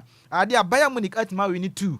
Dortmund etima win 1 and ometima bo draw 2. In so sharp team offense Bayern Munich no emfa won say Champions League omutimi lose ye ni nyina no so kokko PM e wo de La Clasica na won bono over the weekends ne dia idea team offense Bayern Munich no omommode mo na bre bia no wo so den as team offense Dortmund then we shouldn't forget say we say no emfa won say omommode mo na bibisa no we say no e ade derby enti derby so de omukoma akwa te say team ya minimum Ghana ha no mi say as omuyo no ba as ye ne se kan na ye asi omo because obi a pese otimi say yes me na bragging right here de be etimi kra me so we the last 5 games Bayern Munich etima bo a wetima win mu 4 and wetima lose 1 then the last 5 games Dortmund etima bo no wetima win mu 3 and wetima lose mu 2 and so we show last 5 games no team offense Bayern Munich was slightly ahead of team offense Dortmund and the boss yakosa game we say mu no minim say ade betima say over 1.5 then team FN say Bayern Munich to win and I say at West Crampon ebetimi aye draw ebetimi aye draw 8-1 because our sha the last 5 games met my bon say dem can ebrebia no Bayern Munich on top of mutim here so meden o metim awe ni bia ma bia den etima konkan then the last 5 games met my bon emu for ebrebia no 2 teams no obi atimi shego okay ebrebia 2 teams no obi atimi shego yen expect say Brand FM say Hurricane obetima shego and say Brand FM say Sal Gores no so obetima den obetima shego ma bia atima konkan then Brand FM say Hurricane no ade a be motivating more say ontimi nje ene big trophy bia and say ontimi nje ene official trophy bia e won career eni say Bayern Munich etimi di kan e wo Bundesliga no media obehwe say at least ni modern mo bia obetima put it up ama team FM say Bayern Munich etima win say game be say bia no obetima put it up then Bayern Munich Dortmund so come say yes omo we ne ntimi push omo emfamra Europa and as a conference no mutimi bo next season say be betima boa ama bia etima konkan e de amom meda say eno Jesse na extensively no one very educative and informative analysis and so on ema wetumi hu ne ekọ ene nia eba na yesane femane sa memfa messages kakra na yentinsi fie mfa fie die ne meto so esan se fie ehye nsem ofie pa Junior Classico osi great show na obon abaso yeda say Boatima Millicent Lampard Ebio my sister queer no I say I'm watching you live and obon abaso yeda say sister queer Aba GH or say fire Kofi Ajman Blackman I say good morning Kotoko must win tomorrow Kotoko must win tomorrow match. Watching you inside Pig Farm in Accra. Yeah, say McAfee Gajo. I say good morning, Apakan. The health talk was always amazing. God bless Doctor. Yes, yeah, that's it. I know I am McAfee Gajo. Nedia and McAfee. I like for ya. No. Now Daniel Ajeto say yeah, sports mood chairman. Good morning. You do all. Inti Daniel Ajete Gani ne di enso no and akwaku gagai or si bosu kwaku gagai enso di no na kinkuta or si heat and o my heat in anope and ahofe be enso say more fire ya da munyina ase koso afa wo de bra Facebook DLFM 106.9 and YouTube onso no DLFM 106.9 and so some radio yet yes fie na yedi fie die na beto aso de ama sara yanko popeno de na yanko po atoro se ebe ho no ene be ye ho enti yeda yanko po ase and some mistakes na ba in our player side na wo mutimi equalize ye no inshallah bro ni se mintu mo ase obehwe na wasiye no mabi baby what the direction of you face akona here direction me ye na ediko ye do kwa win na ma kofa obi aba na ma high diamond na mitia ne ka some of you are journalists some of you don't I think you are doing like you don't go to school direction man I'm taking Confessor to a good direction we thank God we didn't lose in our home today 4 matches 1 point. Alhamdulillah. You are taking yourself for bad direction, action bad caution. Well, yanti si fie fie dia na embeto asom famaria. Honorable Edwin Nilante Vanapo, former youth and sports minister. Na Honorable Edwin Nilante Vanapo edin komo echema. Or say the amount of sika ye di share infrastructures mu ewo Ghana no masa ena fam kra ewo suri pa na ebewie chire no na enyama enkoye yebedi enkomo e di ama na yen sha CSA honorable Ernest Henry Nogbe yes honorable Ernest Henry Nogbe di nkomo na honorable Ernest Henry Nogbe chairman the parliamentary Select Committee on Youth and Sports. Or say Honorable Kofi Adams prepare na NCBA Honorable Kofi Adams beba be brief Ghana for concerning near course biao 2 World Cup qualified games are your boy no before ansana ya call England akobosa friendly games no oba be brief ye nyina ntino obia nya abotre ehu bia ni ho sika komu ni ne komu bia no ene Honorable Kofi Adams ebeba na odi abetunye nim enso so yentie Honorable Ernest Henry Dogbe chairman for MP. The minister is preparing to brief the media. He will brief the media pretty soon about what has transpired so far. But you see, sometimes he wants to give opportunity to the GFA to do their work. You know, he's a minister for all the sectors. And Black Stars or this game is just a percentage of who his responsibilities. So he will brief the media very soon about the where he took off. Where he took off and where he is now and where we are heading towards. You know, there's a match. I don't know whether there's they say a unity game in London. In May, I believe. Yeah. So the minister will brief the media on all these matters. There's no. Honorable Ernest Henry Nogbe, a chairman for MP, and Watson and Kana. Honorable Ernest Henry Nogbe etwanen sam so and odi to just a budget ayaba sports ministry on budget no eso now so o man no nyama nkoyi economy ne nyama nkoyi mampeni so reset economy ne into reset economy ne de e say omo ye content with kakra na omo no na omo de ye adwuma dachi bia ne say nyama ye na oman economy ne gira ne nanso a normal pray for budget I was reset na be ya various sporting disciplines no bia benya ne chefa. We all agree that the budgetary allocation for the national team or for the Ministry of Youth and Sports is not adequate to cater for all these programs. But since we are trying to manage the situation and manage the economy, I think we have to do with what we have now, and going forward when things settle, then we also look at how to reform the sporting activities in the country. So I'm not sure there should be any cause for alarm. The minister will definitely engage the media and give update of what has transpired so far. Honorable Ernest Henry Nogbe, chairman of Parliamentary Select Committee on Youth and Sports, a chairman for MP, and no. Nana Odro Safo aka Sibosuro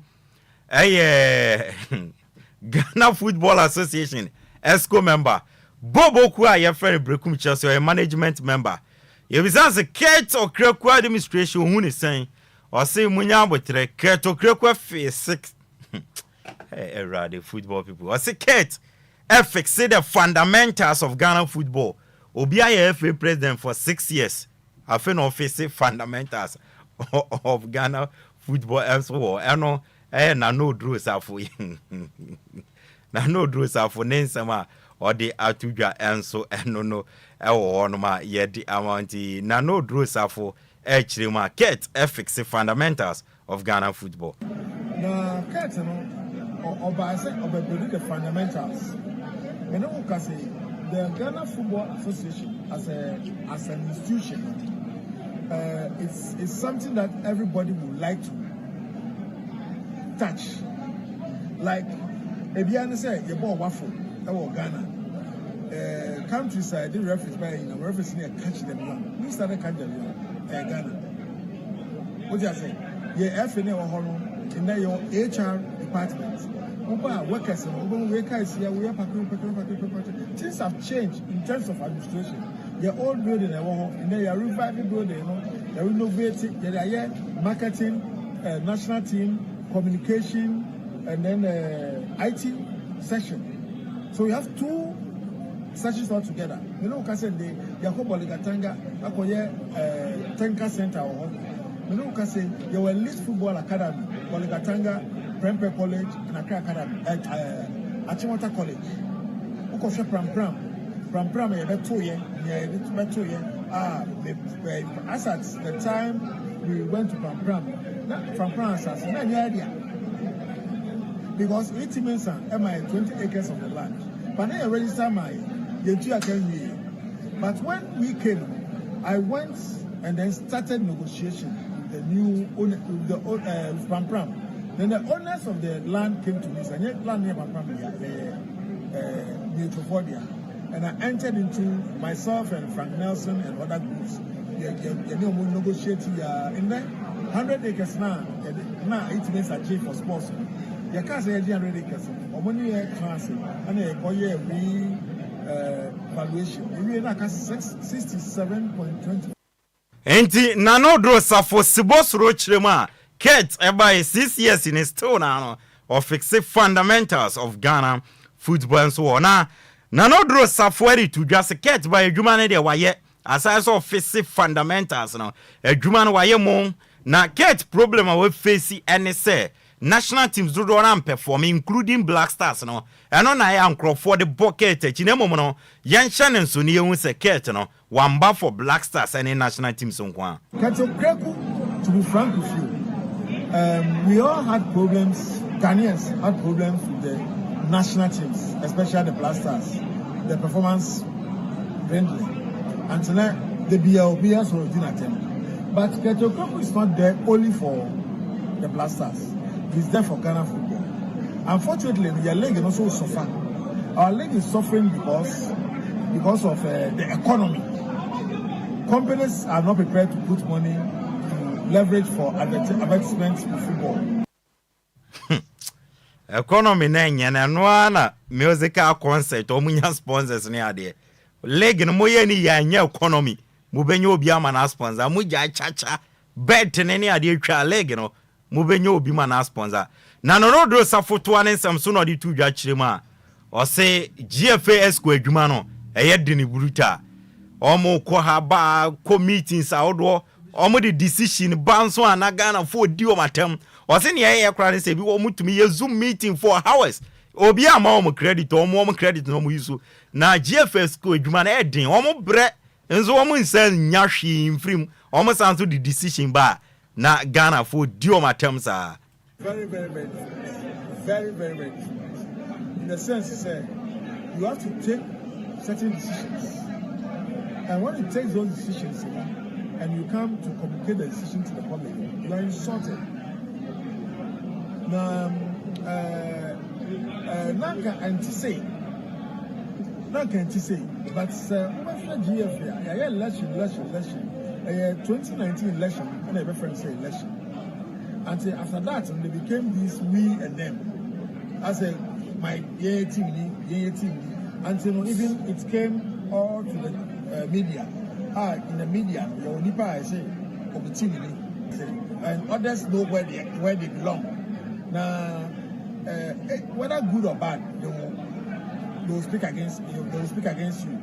Now, ESCO meetings. Sometimes you don't have to do ESCO meetings to travel for 3 hours, but sometimes we do ESCO meeting that travels for 6 hours to 8 hours. 6 hours or 8 hours. ESCO meeting. Sometimes we do it on Zoom. The Zoom look at the airtime. Yes, Zoom meeting it takes 6 hours. Now we see data. Your my credit is a credit move on your course. But she data. You take decisions. Yeah, Baba football when you be Papa Ba Oka you lose matches. The whole ESCO goes down. But Moji allowance bosumia mam 4,000 intina no dro safo se obeka chance hwi ni mu de nana davi bosumia moji allowance of 4,000 Ghana ni padodo se na eye adwuma bosumia mam 4,000 enso mo ko meeting moji allowance ni ade enti se obeka chance hwi ni mu de nana we de lalai davi munya bibi pa anya no a enka esco election do so amunkumu enko empremo se amoko. Now, Honorable Edwin Nilantevanapoy, a former youth and sports minister. Now, a former MP, Edema Ododio constituency. Now, Honorable Edwin Nilantevanapoy, Echima, or say the amount of sika yedi share sporting infrastructures more Ghana. Now, Obia and Sheha Tanase, Emma Natitia Pro na Pansam, and Yasam Kito.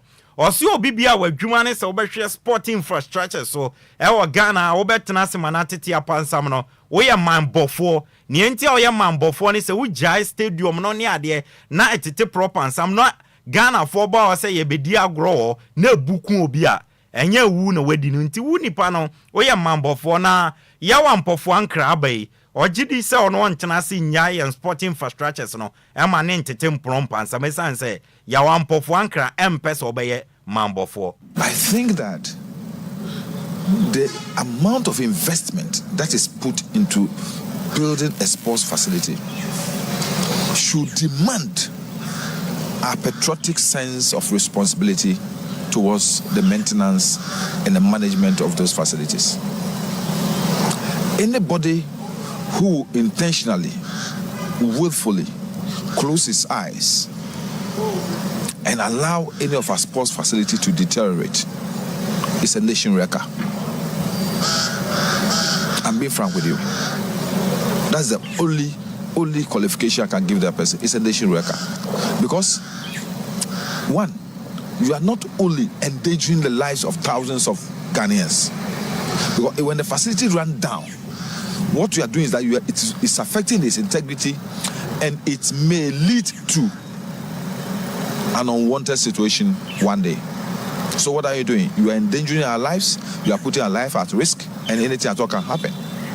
So you are a nation wrecker. So I know Yao will not want to be called a nation wrecker. So he will be very, very up to speed with his responsibilities. Honorable Edwin Nilante Vanapoy, Etwanen Samson Odi Tuja say, Oni new sports minister, Honorable Edi Kofi Adams, Architren Komo, say NDC, Bosho share about air sporting facilities and infrastructures. No, it say Omoshe no Mudisu, no Mundisu kra, Dada ne on a so Moshe, say Entity Pro Empansam. I've had a discussion with the Minister for Sports and Recreation on the government's own pledge that even if we cannot build a new facility, we'll make sure the existing ones are maintained and maintained well. Ne krakra monona Honorable Edwin Nilante Vanapoy echrema osi ade bi ha na de ha ne se Ghana no ba ya fankrofo adwuma yetuom ka se yen sporting facilities aworo no omo enkipo neat ni ade na ye jeja yen sporting facilities no ma what tete proper ansam ebi wa okọ stadium and washroom enyenye na mo ayede se adwuma na mama na mo nye no obisa se mo dan mu ni mu fie sa ara mo jama what tete pro ye basasa na esata masa mo nkrofo ne se ye manye ni komo so ne yetu am ka adwuma no mo nye. Is that how they keep their bedrooms? Is that how they keep their living rooms? Is that how they keep their houses? If it were your house, will you just allow the toilet to be that bad that people cannot enter the place and people have to pee around the walls? Will you be happy if people are peeing around your wall in your community, in your house, in your residence? No. Why will you allow that to happen in the stadium? That if your house, you get up and you not clean the chairs, you allow people to come and sit in the dirt just like that when they come to your house. So that sense of responsibility must be generated in the people who are managing our facilities. And it is important. So the Accra Sports Stadium, the Kumasi Sports Stadium, or Babayara as we call it, Tamale Aliu Mahama, Isipon, and all other stadia, we need to have a different sense of management. Honorable Edwin Nilante Vanderpool, a former youth and sports minister, former MP, Edema Ododio constituency, and Watenenka and so on. Ghana Women's Premier League match day 18 fixtures no, and there were Northern Zone Prison Ladies, any FC Savannah Bebo, na Northern Ladies, any Kumasi Sports Academy Abo.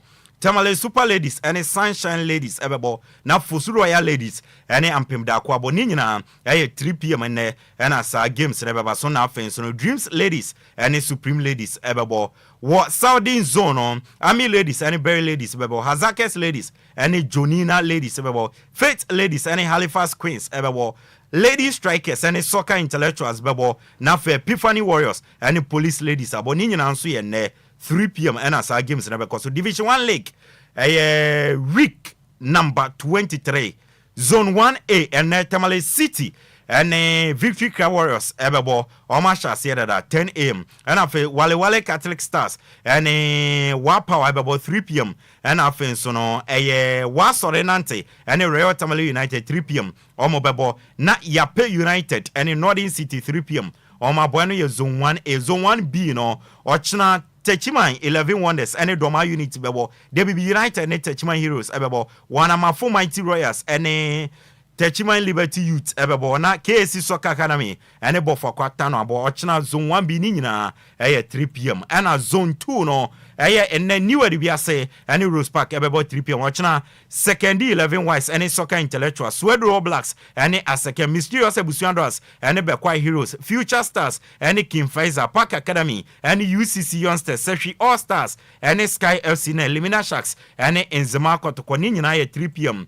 Ochna Zone 3 and Ra Atram Divisa Sheba Kuhowe United and Tumantina sa game na honto kwa enya sam ketwa kra Tuba Astro Tefne so and then God NFC Nani abebo Rainmasters and Kofodia Sempefi bebo 3 p.m. Ochna Ko United and Interlies Port City and Great Olympics Akachi All Stars and Golden Kick so Home Stars and Kings Palace FC Ninyina Ochna 3 p.m. and a Juadano True Democracy 3 p.m. no Omone Kotoku Royals na bebo Ghana Division 1 League match day 23 and they want somebody about Ghana Premier League no so match day 27 na otwe twegu endra media match dreams in komu kum a couple pole and 9 dreams and to me ante and about 3 p.m. Accra Sports Stadium no Accra Lions and Basicoli Stars ebebo ochna Asante Kotoko baba ya omuni bechem Vision FC ni hat to folks game we won some there na otwe a trend pa Ghana United and Aduana Football Club Brekum Chelsea and Heart of Lions Baby Ghost Stars and Young Apostles and Legon Cities and Samatas ni nyina yochna 3 p.m. table na Asante Kotoko Dikan 46 mienu Baby Ghost Stars 44 Miensa Nations 42 and 9 Heart of Lions 41 enum Mediama 41 and Sia Heart of Folk 40 and some Bechem United 39 watching Dreams 36 and Chrono Samates Edu Brekum Chelsea 32 Eduba ko Adriana 32 Edumieno Baskeoli Stars 30 Edumiensa Young Apostles 30 Edu9 Vision 28 Edunum Kara United almost 25 and Accra Lions at the relegation zone 16th 23 17th Legon Cities 22 and Answatema almost quarter almost 21 point Toscres no Faisal Chawete Nations 10 goals and Steven Amankuna Brekum just 10 goals Samuel Atakumi Ghost Stars 8 goals and Joseph Esso Dreams 8 goals and Nana Kwame Opon and so Heart of Lions or 8 goals and Bobo Sony fancy pen for no and J Brennan Rat in Simonum Emfa MIA na mamen fasida my headline sponsor Jubedi di nyina adwuma ko de ne sika so no Lumba ensupa ensu abadwama nsu mo de Food and Drugs Authority ayen hwehwema gya tum so obepiem Ghana na open so bia nom na eda eno an Lumba ensupa makacho say anything that comes with the name Lumba comes with quality and say Daddy Lumba the greatest of all time Ghanaian musician Daddy no sabi ompefi enti ade edi feeling keka obe bata no de Daddy enso so enti na Daddy enye show bia no but before better say Daddy ekobo show na say won say show no authentic original quality show and a Daddy ebo enti no ade a Daddy din down there say won say it comes with quality enti Lumba super no mema me nkwan mbre quality ye won a bottle and ye won a sachet nsu aye no de eno ani Lumba super fiafia mononom Jubedi bia odi bia fa serve wa ho and afenso mo amotunton so traffic move for water depot provision stores cars am distributing so mo nyina Lumba super no na monton krofo beto enwo manya sika de agumu botom insu aye no de eno ani Lumba ensupa dansuma ne mpate madam abanya meche mo benya bi wona kache oben appear to slay no 0557 349 401 0557 349 401 ofanko ene ne mpate mama Vic akachi mubenya biwo 0500 680 783 Lumba nsupano upe biato both water and both bottle and sachet water no ubenya biato we DLFM ya kachi ya on crying Agogwa Junction any Wisconsin International University no na edi anihwe bowra your reception or oba to abayo bi e your reception or catch no se ope Lumba nsupa ne bi ato bedi wanim na wanya bi ato ba bibia obi a ope Lumba nsupa both bottle and sachet no open dodo na ope inchiremu bi a from pen 40345 0 no about 5 miensa 274757 0555 274757 and 0577 4753 43 0577 475343 Lumba nsupa headline sponsor am ye di dwumadi ne ba omo aka no emre ne kona nim no me di omo nsam de betu dwa DL Power Sports live on DL 106.9 live on Facebook DL 106.9 obetumi akọ na wakọ hwere bibibia nso aye kama wofa Mohammed Alasa wofa yes sir ensam ne yede agu o menim baabi a wo sha ase de afi me sha ase afi odo safo no odo safo o ya ye bibi o ai events unim o treat time agenda no ho no ho hye da yes ade no enso mba so da Ghana ha treat time agenda Nunu Mensa GOC president also unko bi so no per term but of share ya no share Ghana for the PCC any Ghana for braye bre you for no aye bebre amopadwuma omunyan na obi abejan so akoye dwuma so adu sika se na afa na so per term what go dey it is that term agenda ni omunyin firi okura yempese bete kura kato be CCS league ay bon papa muni e league GFA bia no football association bia no ni main adwuma the league different leagues in the country e bia premier first division 1 and for the association ana Ghana for so ye pese ye league be de no bia weekend bia na weekdays bi wetimi akọjuju no ho na ye blaster so be yade na akọ ay tournament na akọ wia na African Cup qualifiers kura went to qualify anko first time in as many years because why then why we should stop that. I know him say first na among for new what is happening at the Ghana Football Association. Since my okay small boy cried him see a tramuka catch by ye and omo yes rule na ni ho and the time no call meeting onya allowance fine. But catch by and almost say pay no buy Trump kabosumi. Everybody knows. So why should you tell Ghanaians say we nyafe? Obi small am mungo gina say executive committee elections. Obi an small wa na okoye. Ti say why wa ko jani ato abama MP ana president so nyafe. Obi small. Obi an small try unyafe ya try ba bi trafie. Ti say baby a wonu nyafe nti unye dwuma papa bia ye nti na wakọ. Akoko yedwuma nti gisa pe ni kakra pepepe ana wo kan obi pensioners bi okra every month 1000 kro munya wafa where Mr. wa from pacho menya de we mra sisi ana just 2-3 minutes be mene kasama for edema bobo kwa your friend Vision FC miya Ibrahim Alasan Babangira na meba akra Babangira atwa me abon hwehwe me baba machi anet zai ya Apakan say bibia fine. Oh, alhamdulillah. Nyamini yediniye. Fantastic. Now dreams what trend pao? Odo for pa say. Eti mini Apakan ji momo ha. Dan ya me trend. Na me bra pani Mohammed Alasa o studio ho. Ai wo fa wa o tutu jawa. O fa sabre so ha. Dabi wo fa Mohammed Alasa ne o. O fa Mohammed Alasa ka je mechiano pa. Mate ojo so. Na ka tell say Papa Bronzy of Dr. Sikasem Barbering Shop so chiano pa. Wo fa je so. The bookmaker. Me feel brutal. Yeah, DLFM mo ye extraordinary. Me na me ka tell o.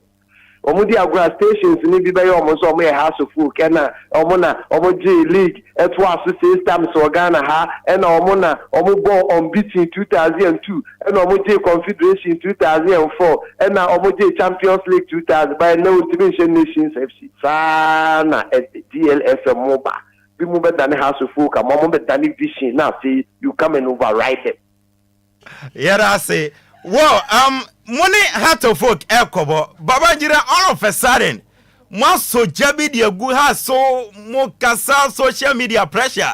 Some motivation we ahead of money has given Munya free. Yeah, I'm here with you for DLFM man of bay. Na menchia me club president, Mr. Michael Osekere, whom I always say, may God bless so much. It's an Oshe to Hoche Ene Ahofama when Yamaye Mebuna. Your number almost like 50 from technical team to playing body to management to supporters leadership or single-handedly or bankrulia na SS Apapano who did you must Wasubia. I'll always say God bless our club president Mr. Michael Osekere. Okay, who say ahead of the House of Folk? Yes. Ubusami and Yemetimi can say House of Folk we know is a very big club. House of Folk we know used to be a great club. House of Folk we know was formerly a giant on the continent of Africa. And in House of Folk, and they are the only club in Ghana and the only club in West Africa while winning a continental treble. And in House of Folk is the only club out of the 6 clubs in the whole of Africa are reaching such a remarkable feat. And in House of Folk is one of the only 21 clubs in the whole wide world who win a continental treble, and we pay big respect for them.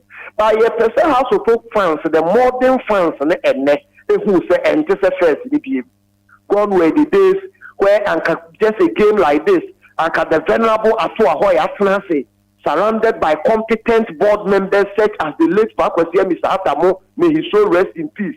The likes of Professor Mills, former president of Ghana, now Mr. Ernest Bediako, Ernest Chemist, these are group of football titans now at the board level. Now about the management level, you have the likes of Mr. Harry Zakor, the likes of lawyer Ernest Thompson, the likes of Ni Ayibontemo, Alaji Fawaz Sokomo, Alaji Hasmo, now come form the management level now and who say Ampa Bibi Ewo.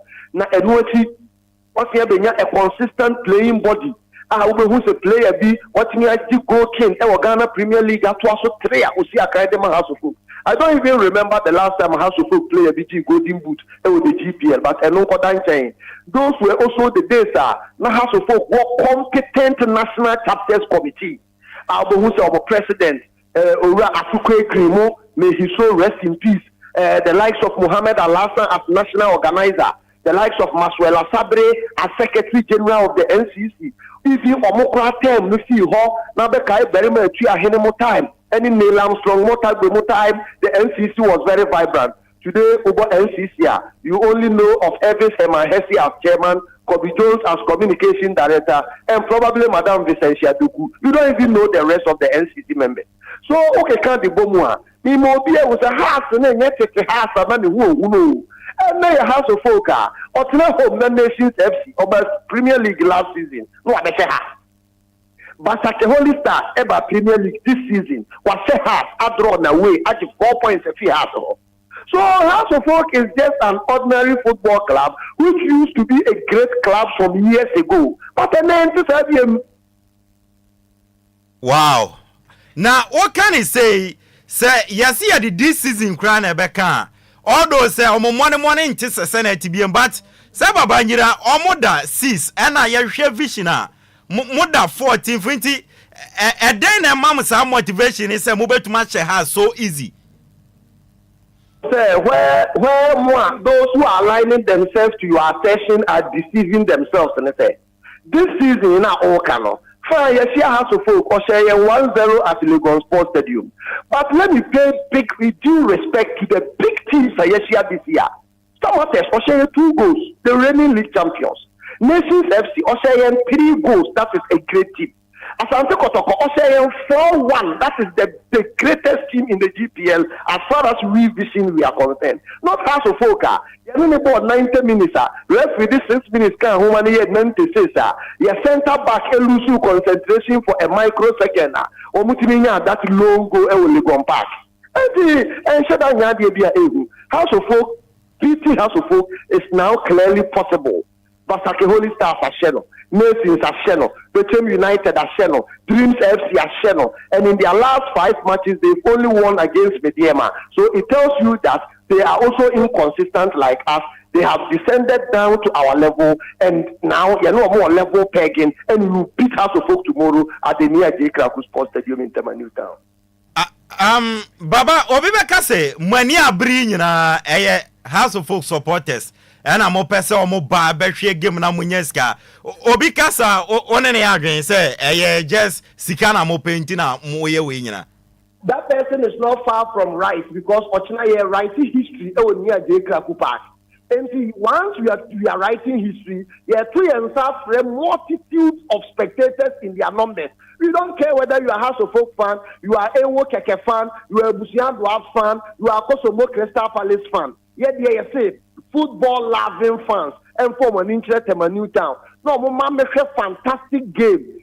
A rich technical team led by the venerable Arno Walker. Or what Great Olympics was or Samates was or by this so history will be repeating itself. Your coach Nana Kwekwajeman as our head coach. Okuta UEFA license A, one of the few Ghanaian tacticians with that remarkable feat. And what your assistant coach Hamza Obe, who used to be a former assistant coach for Accra House of Folk, named the tactical antidote of Hasa, or a bench. So your technical team is comprising of not less than 10 people. You're playing body, so Omunyan Kokrafo, Tabi, young goalkeeper, only 32 years, a very young goalkeeper, 16, 17, 18, 19, 20. That youthful exuberance, and then Kokrafo no be Komirikapa. So why went to me and do stadium in the opening 25 minutes? You only watch good football. Everybody has goals in every year. And the popular stand, 30 Ghana cedi. Premium popular 50. VIP 100 Ghana. Our replica jersey will be on sale. And a replica jersey for 200 Ghana. It guarantees you a free entrance into the stadium. Now, I need you some crown. You're unveiling a club ante. You're unveiling a club ante. Yeah. Club will do a crowd. Almost small board members, so Uncle Toko and family players. Between supporters and then director saying when you go to young Palace and Yaba. Fortunately, we are unveiling our official breakfast partner, Minata Coco Boutique. And to Wachina Coco Boutique, I and then assign partnership or the oldest and team, not as far as breakfast is concerned. And to make us the football there, and one branding, football and one management. Yeah, your competent management structure. You're president, followed by your CEO, director operations, director technical, director communication, director finance, director security, everything. House of Folk, Newtown, and Labad, you know me, and House of Folk, you beat them tomorrow. Okay, no, me panel member Bakuso question me, so na yam fancy why. Baba, where am I? Busao, answer, Pennyforce, ni friendly cast or better wabo, and a nice BB so. A dear potting, our nice so I would they say, Dutch, Obesha House of Folk team. I'll be a nice soon as 1 year, we have 28 points after 25 matches. So it means that, say, a safety, we must use this particular game to get ourselves elevated to 31 points after any game, after a game. So we can't compromise anything. Even a draw will not do as good, except to say a House of Folk. If you have motivation in the sense, and then your results now are quite inconsistent. You man ko ye my as expected. Then you House of Folk. Team oba premier this season abehye no. Team oba last season abehye no. Then it means that at all costs it is possible we must beat House of Folk that watching. Okay. Alasan Babangira the bookmaker. Bra, mame mo abaso nanope. Oh yeah, brutal. The line now on no yende ye penny sa why? Papa Bronzy of Dr. Sikasen Barbering Shop say, and then after the show, I'm running with you in a live wire. I see Obebadodo. The bookmaker. Watch now, Pepe Biagu, you better repeat life. Why? You better say yam after game, no? Why? Mate, very asenti, Yani Yenuan Semtreni, Alasan Babangira, the bookmaker, Ono Kasarima Vision FC. Ne kind of PR on here we in league ene beboa na ginger league no enye club PROs a from akasa kra ho ye ne den wofa na wona wano gusu mpacha to sesi ahu de say me legacy no me wofa senafa di alasa no so wafa enti de pa kokonu kra be de de kokonu amafo so mbeka nsu ayo Ghana na director bi koko ka 1 million ai Babangida uye bue oya de pa zeme kasa mi kasa kura mi pesa mi kasa baby osi Vision FC omo director in charge of wine director in charge of we unso bubo ni na hasi obi ya kofo koko wura ani so ye team ya be nya wi na be wi ai efense ai now kana no draw safu na no draw safu na me pesa me kono ho because ono no madam papa o na me no committees mu bebre but eto bia on se ska ka se omunya hweye no obi nim so munya bibi no on se esa na akwa se on kan kore on udisi bi Ghana ba football ma o ya I tough administrator ya de but it is as if opposite defenseless na nila ndivanda po de no kan stadium maintenance you know kore say most of the African countries but all Arab countries na amu show stadium ye pa o but black African countries no e be mo stadium na saya sika na be krampo asendia wo de see no which is very bad just so mo hwe na mo yes ade no pa but ni na ko be nyina politicians mo kan mo die sika dodo politicians mo die sika dodo mo nyadi e mo bi ntu o man e fa nsiesie nye hospital stadium kwa hospital je fa nsiesie tina nze abanda po utie mi amese wo no politicians no mo discard dodo ti mo nyadi am from Moyen. Maybe Unipa. When I was the national organizer, he was the regional secretary. And I has for and I was just call liberty. Now I was and but me person say who two politicians and for both sides to for. And but I'm this kind of munja be into find development in my medawase. That's all. Erase eno eye wofa Muhammad Alasan Nedia ode aba eno no. Na still to come Bismarck edu say any Jesse ansani abamu nchan afa mo course no na adwumakuo bi a omoye nsuo say omope tricycle riders and Kia drivers ama ome distributing so both sachet and water enti nanope utie me na unim tricycle ana Kia twia bombonia na bra no mo ne wo adwuma betua okaye na ska ba obotom na wagyae na meni adwuma ye ne ka na bibia ya fine edi amount na ope adwuma ya friend numbers 0577 475343 ana 0555 274757 enche bia kofodu afo no east away eni jesama me wo mamono me de ba beson Bismarck edu say o time ni yentie awofie well Apakan yenchia yetiefu bi na ye dane da endo masese omo do omo band share Facebook enye easy Apakan me share me common na say me share say free nana udru safu and you see enra started this uncommon Sebo through yes ni dini no honam say because how very a tough man na no do sa for nyamre sa na Apakan common or the ababontina very unfortunate a hard man o no to me beka say we excuse can hear the mom and to me aduan man nkrama ofie no view no because e be depend a tough man na no do sa for e be depend on the expenditure da ne da o ye ntino ono anim de oka se bi obi ani ntifi what I say ntino ono no so ni view no and kwanse ya toto na se na Apakan 24th September 2019 ana opani efe no Simon Okaku Ket elanche ni manifesto ano de be GFA presidency no that was Ghana Exim Auditorium Apakan na before say me share say no mama outline nema bi a opani ne de tu dwasenka ye the mandate ni mana obetimi ahwe na akonkan Oshe also catch them young policy and a juvenile course and women's football beshena enema koye and if you are highlight is referees integrity and ubetimi aka player wages kwan a ɔsɛ wɔbɛfa so no aboa clubs no anaasɛ club administrators no na wɔmatumi aboa in player wages such that player exodus ɛwɔ kurom a na ɛso bɛte ana afei wɔse special world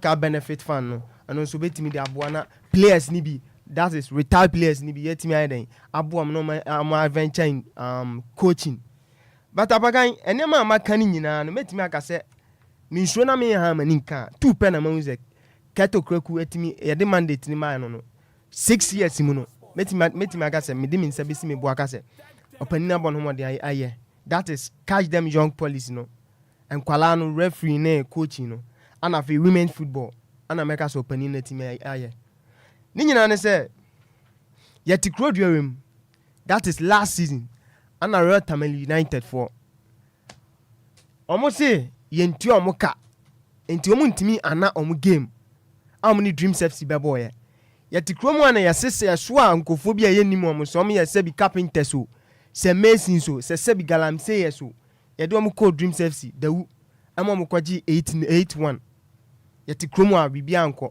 and the manifesto nim no was stating clearly say club support fund no or the bɛboa club administrators no matimi aboa in player wages sɛ ne yɛbɛyɛ a yɛbɛtua players ne ka bɛte kuro mu ana Royal Tamale United for yɛntua mo ka about 6 or 7 months a mo boycott to a league match ɛno ekosi sɛn enti sɛ bia sɛ ɛnɛ wo ba bontia bɛka sɛ Keto Kreku administration nneɛma ekoyi a me I'm not in support of what the man said ɛyɛ far from truth abakan and it's hard time I say yeah call it a spade other than that you be nu ho asere all the time and then no mekan say wunya pani bi a ono no feel say under the administration obi criticize and also oppose ni opinion and now say ni bibi ode be to dwa or tagging so enemy a it won't help you at the end of the day no omo be yodium no eno emboa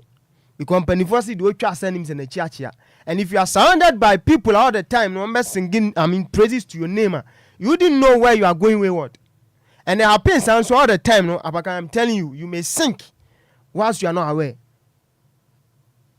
what I say and you know a high time I ever catch them Keto Kreku failure assistance baby I can tell you on authority say Keto Kreku pair and name your MTN FA Cup how I named Keto Kreku ni potentials Keto Kreku ani nim ne say me I'm one of the people na me support say opinion and farm mandate ni man or in the name of opinion friend Georgia Fee ya hwe hawa yeah on lawyer Nyanta Chinsen and back and forth by and na me say Keto Kreku will be the perfect choice I will bet me abeji GFA presidency now but oba no I'm very disappointed. This is a time I can say your league in a autonomous league and a league in a heading. Basa league ni basa league I have club busy match more film team busy match more film and Enquires. This is a league I tell and you are telling me say under this administration no nyina ekobokwa no nyina ekototia I'm not in support menjin this and the high time say SM uniform ben and now so no ankasa Keto Kreku no begia tum na criticism be beba no what me analyze now we working on and near my eso or working on near my head ekon kamano Blasters of Ghana and Osha administration and answer GF one omo interest omo key interest by Blasters of Ghana and tell me from 2019 Blasters of Ghana tournament bear pan yakwa yet me performing tournament bear pan for the first time in since 2004 Blasters sent me and qualify and call AFCON. And you sit here to tell me, say, the administration, you're praising, very good. No! Also, lay fundamentals. Fundamental, ben. Question my young. Nianko, you know, the 2 years.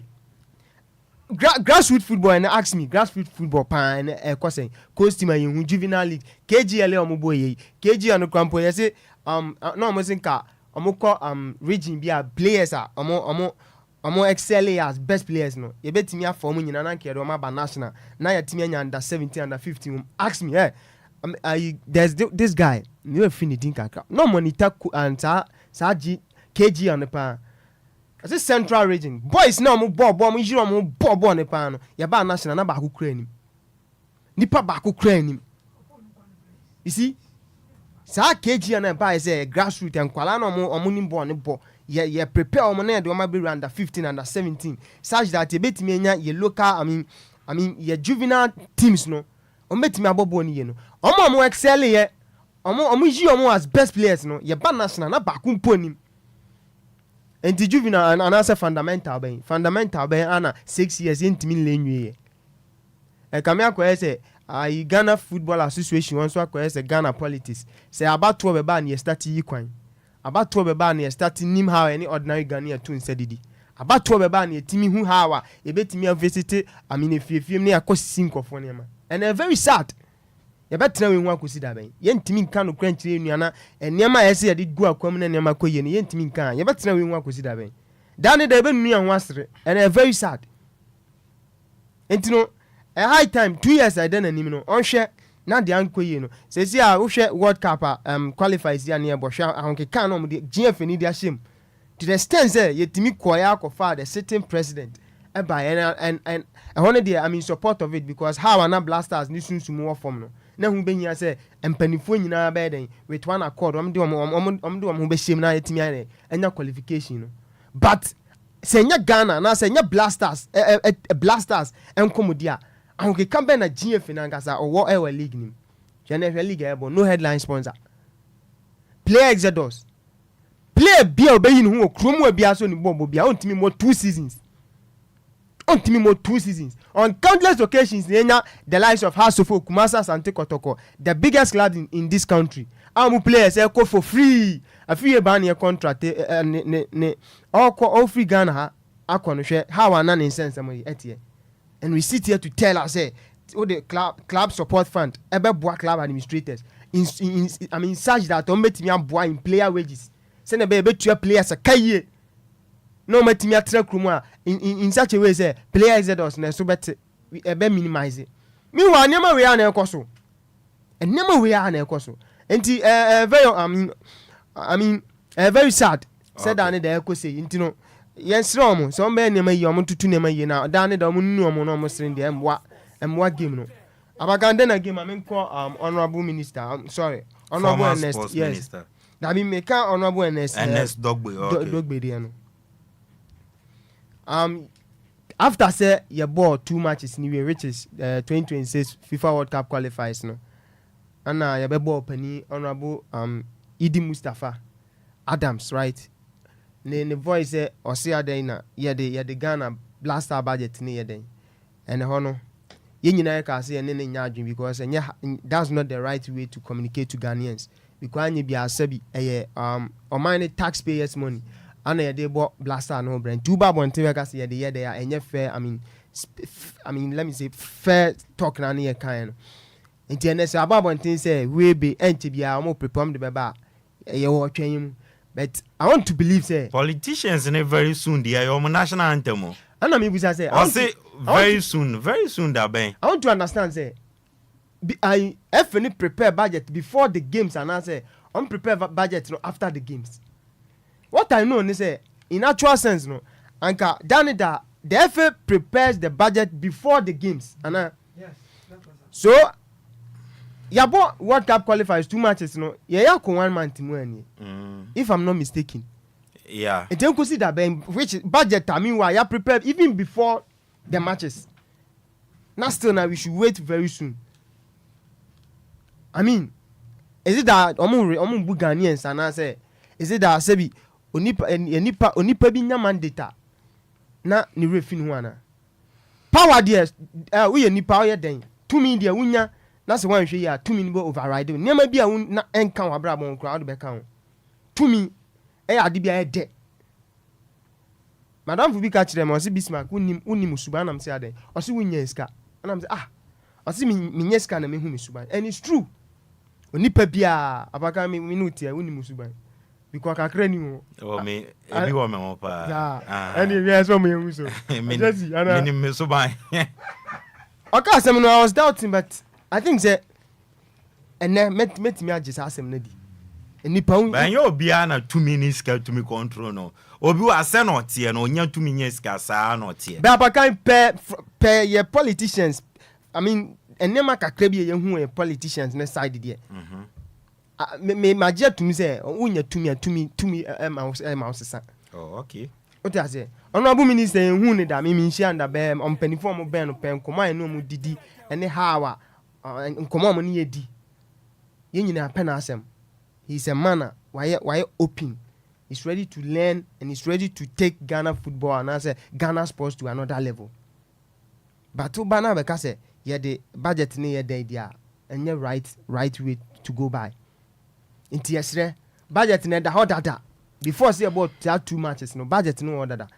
And Ghana for him pese bet say I mean previous administration under the watch of former president His Excellency Nana Addo Dankwa Akufo-Addo. Obi Timika say Yafa Blasters coach and ministry in Nebetu Aneka. Otimika say he doesn't have hand in the appointment of Blasters coach.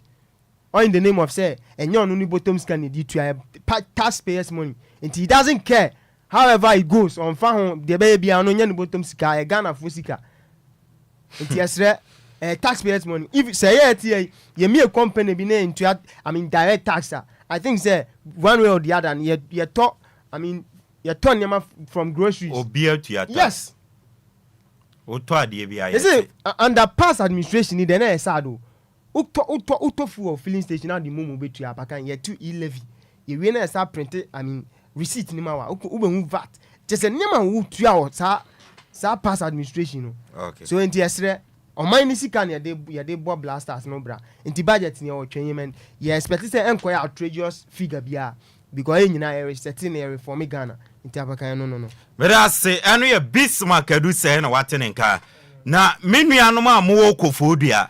Mati asemde esan say Easter way all roads leads to Kofodia until from main starting fee addresso okrase ne mpatem okrase addresso man 50 opoku nsia osabene na waba krom na makosro dai anwona town ene ne mpatem o adan na fematiesi Miami area nsukwa old estate na makoma ni makopie afidiase na meko yoko asokore ne mpatem na Easter way the whole Ghana baby a why de no Kofodi esan say the greatest of all time musician Mr. Charles Kojofosu popularly known as Daddy Lumba ba Kofodi alive. Yes, one thing here me confirm ya said Daddy Lumba Easter way Easter Saturday and then our pepe and then our by the time na me ni kroma na medu Kofodia da. Yes, as I said, Daddy Eba town near the massive convoy and never kwakushia Daddy intino. But this time na medu Kofodia da na ma kick cowboys nesi ni. Ya the massive convoy and never kwakushia Daddy kwai. Enti and then our pepe which is Easter Saturday 19th. Daddy Eba Kofodia Enti Daddy Lumba live in Kofodia this Easter Saturday the Ofosu Plaza Hotel. Na enye Daddy Lumba nkwa na ba enne na otwi Kofodia de Ofosu Plaza. Kofi nti kan, KK Fosu kan, and anwumtufo bebre kan bi. Enti get ready for unforgettable night of high life music, dancing and celebration. Sana meka no dwumadie no Easter Saturday 19th April the Ofosu Plaza Hotel Kofodia gate ni bebie anwumre no nsia na dwumadie na starte no twempam 8:30 bebia obi ato ticket na enne na 19th of April the Ofosu Plaza Hotel no yene Daddy Lumba enko celebrate Easter Saturday na Kofodia code out the beto ticket no star 714 star 51 # star 714 star 51 #. Masa o Messia one Messi nyama bebre. Daddy Lumba live in Kofodia Easter Saturday way the biggest party in Ghana Eastern region and beyond. Daddy Lumba live in Kofodia ebe electric ebe oja. Jesse fa kakraka na yamfa inyetie for no course. All right, boss me ansama yetie for nyina achimbi. Me pese me touch on House of Folk. Ade our my brand TFN say Benjamin Asare. Why standing a contract? Why standing a contract now by 2 years Edam has. Page our microphone cost room. Okay. Cost kaka. Yes. I feel okay. With them. Okay, inti boss make us say a step in the right direction. Edam has say or my mama brand TFN say Benjamin Asare. a team extend the contract and Eddie Amomo. Then more to the point, a bit more boa. Ama the way we call blaster now. We nya that first spot because they see us or call outside there. Yeah, judging you bet judging with the outside players, but not local. But local had him say, Obi him said, local champion, or no be ampreho. Diako Kobasi be a fair players. So my friend Crampoa, the way a house for me PR, some of fans from Manus yet deno. Dear Mecca Manade, oh my friend, young fan is Yano, or Hawk Gabrata be, and our Kosovo will be an Egypt or Honoma, or be an Rebecca Samade, Amobim. Yahoo players here, or more from more blaster, or Mokoba and Omunya contract, and Omokoe, a free binance one. You can talk of Hafiz Uta Kunkoni, you can talk of Jonathan Soa, Omunya or Munquain and Santo Munkabi. No one kept Macase, Emponum, a branch offense of Kwame Poku. Nanko da so Ghana Premier League now and Kablasa Miss Marcus Kobubi because he's one of the best strikers here. You want to Ghana hundreds. You know, momentum say, Unya Kola Bakubi or Kobaya, Unya contract and in the Panoyeding or Koye. Into Benjamin Asara with what must end the contract. A bit Mount Boama has for a very long time since 2006, Samia J. Joining blasters on the core World Cup and one year has to keep a beer what Marco World Cup we are you bit money coach Branty offense Benjamin Asaria or bit me I join a blaster at Marco World Cup and I'm a bearding at Maconka. Then more secondly, a bit my Boama has almost a bit money sky because player beer club will be a player Beco World Cup in beer and FIFA and more big credit at the show home. Intimate my boy has and our Branty offense Benjamin Asaria idea a bit me Abona Honum. Then boss, me last pick no, me person me share papa event is Sibosuru. I know do safo. Nasem na okan no. Boss, nasem na okan no. Me de meka say me ne ya adwen e okwan bi so. E kwan me ne ya adwen me ne ya adwen say say obi ka so be build the fundamentals and we listen. Fundamentals na also build no. I say or started from the scratch. Enuma bie ni honom no weden ene wo be wo nya sad na ho no do be fa or sha say from the scratch no dia ba enti ene se ye ka say ye Premier League no ana say ye league na e bo no man ni mu no de he pa na say wo soro pa nkofo ni di akira wontimi moyi mba bo emfa mfrim obetuma ye free man then me ye we say in the year 2022 ya wemba bia otimi seke some coaching opportunities at the momo Europe e momo koye minim ababa ana say mama ye fe say Messi Tegu Okobi ya obi so efen Anita ono so Kobi omo nyina Kobi kokwaje ntete ya Europe de bae enisi won se ya ma league no atimi ayo from no so obi ani de kira enye se bae fluke bi o omo kokwa coaching course ba bi e na omo de ba e na omo de bae de e mo ne boae enti nkoma ankwa nkosu asade na fa ma nkobetimi abe the fundamentals na boss nkobetimi ana Enquantimi, and it's because of beautiful from the fundament. All those and some more kind be honoma. Ne and no credit, no bio mused, and no credit. And you was here, or see you too. Yes, then two. I'm mobile no pram. 9 year deal. This so my baby sika may say about the Ghana Football Association. Offer. No, nay, the Abanan Clatan and Nedasono. And Clatan and Nedasono. And Clatan Nedasono. Net be beyond it was a private. It was what? It was a private something. It was a private something. Yeah, you know him. Then two, you can talk of what? You can talk of what? The Kai them young. Yeah. I do think when at the time I team says near committee no. So he went there and just says more capena nebusian phone. They rejected. What assassin? Pram assassin. Why there? Yeah, I am for phone. I am for phone. So Richmond and Okoya or boy I am for OJ.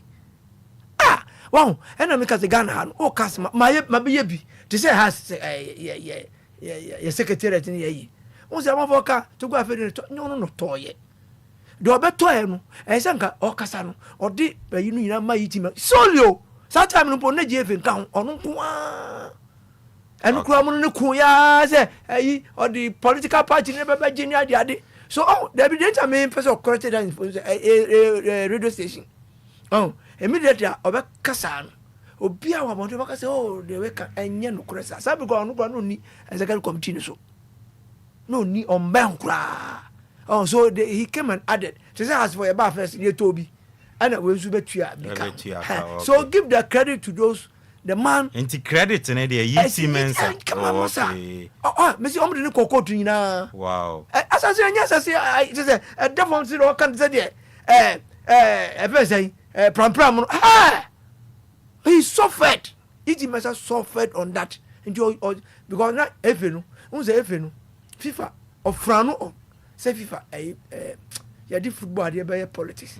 And you almost chum who cry fee eating sound. The whole association had team of eating sound. But he was determined to do what? Only one of the professionals in Ghana, eating sound. Not personal. 94 was by force. And the idea. But I'm not saying say Ketokuba one yebi. But yes, not the TV or in Tibo dying. Because he also part they pay some. Okay. And you know, Munkase. This administration abeboa and be more complete processing. Fine. But say or kase. Hey, masa. Mate, Jesse to asuma me. Yeah, boss. Who say yes. No more your hold. Ofanka melani anka beti ase. No, I don't mean say be omuna ma beto asase no. Name with the completion. Yeah, no so yeah, no so metima ka so much achievement ana. Offer for the first time say ometima conference wo honom. Onye bi wo honom. Conference 9 years ago. Jesse, offer two. Then catch them young. Catch them young. Omaye.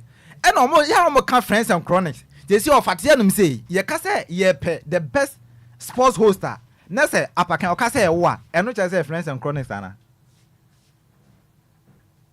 Say ye ka say ye pe the best sports host. Ewo Ghana hanim say. Na so offer ka say Apakan ma choose say konokoko Lydia friends and chronics. Say on wa young fa. Into we classify that as a friends and chronics. Into omo kasa oni omo nyadwen. No, see, okay. Let's call a spade a spade. What you say? Yes, and a two then local room bonus. Ya nemo maye. Into and 70 ho ma. And 70 ho no ma omo ka. But although say ya was ya ba bia ya flati. Nemum ade bo ho no ma ya. Yan kasa o maye. What you say? Entime masa obeka so ben omo ye hwe. Women league no on buy no. Se bon, nse make so omo the coaches bi akọ. Then we shouldn't forget omo the coaches be bra akọ. Omo ko World Cup no. Due to some person league ni ya into no. 2022 prosper na te ogum Kobi. Okobi Ibrahim Tanko Kobi. Ignatius Oseba Ignatius Osefosu Okobi. Coach Samobuado omo nyina den. Omo nyina Kobi. Enti ho no ma ni nyina so omo di experience be league nim. Because he say won timi nka experience coaches. E league nim a umwo prosper na te ogum din. Umwo Samobuado din. What you say? Ninyina experience no omo ka technical team no koko gaining from Qatar ne den. Eba ninyina kan ho bi.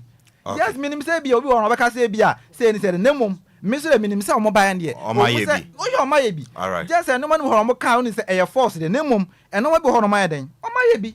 Okay. You see Bazigi mu nyina omo nyina akọ e hofiam due to a through this FA. Akwa jin de ne aba. Okay. Omo nyina akwa jibi de aba. Baba nuhu. Omo nyina akwa jin de den. E de aba. En de say no ho no ma oka. Enye no credit nemum de omaye ne de. Yes, oma kire say omaye bibi. And the any quasi ye condemn mo kra say yes they are not building and what no matter o my bibi enti boss anya say be e condemn mo kra all those ye nyina ye wo de epe na mum say wo de say de tun den ye mfanto na bi eden enti me konkan Mera say 0534050199 and 0593406565 eno Jesse and ode NDSC 0534050199 and 0593 406565 amanfo amufi kwawu eduamoa amoko Easter no me wasem debi di mamo esanse big work bi be koso amasa enafam kro ebeye ti se oja enche bi amede wonsam ede betum anim 0534050199 and 0593 406565 pacha odini ba bi akasafi.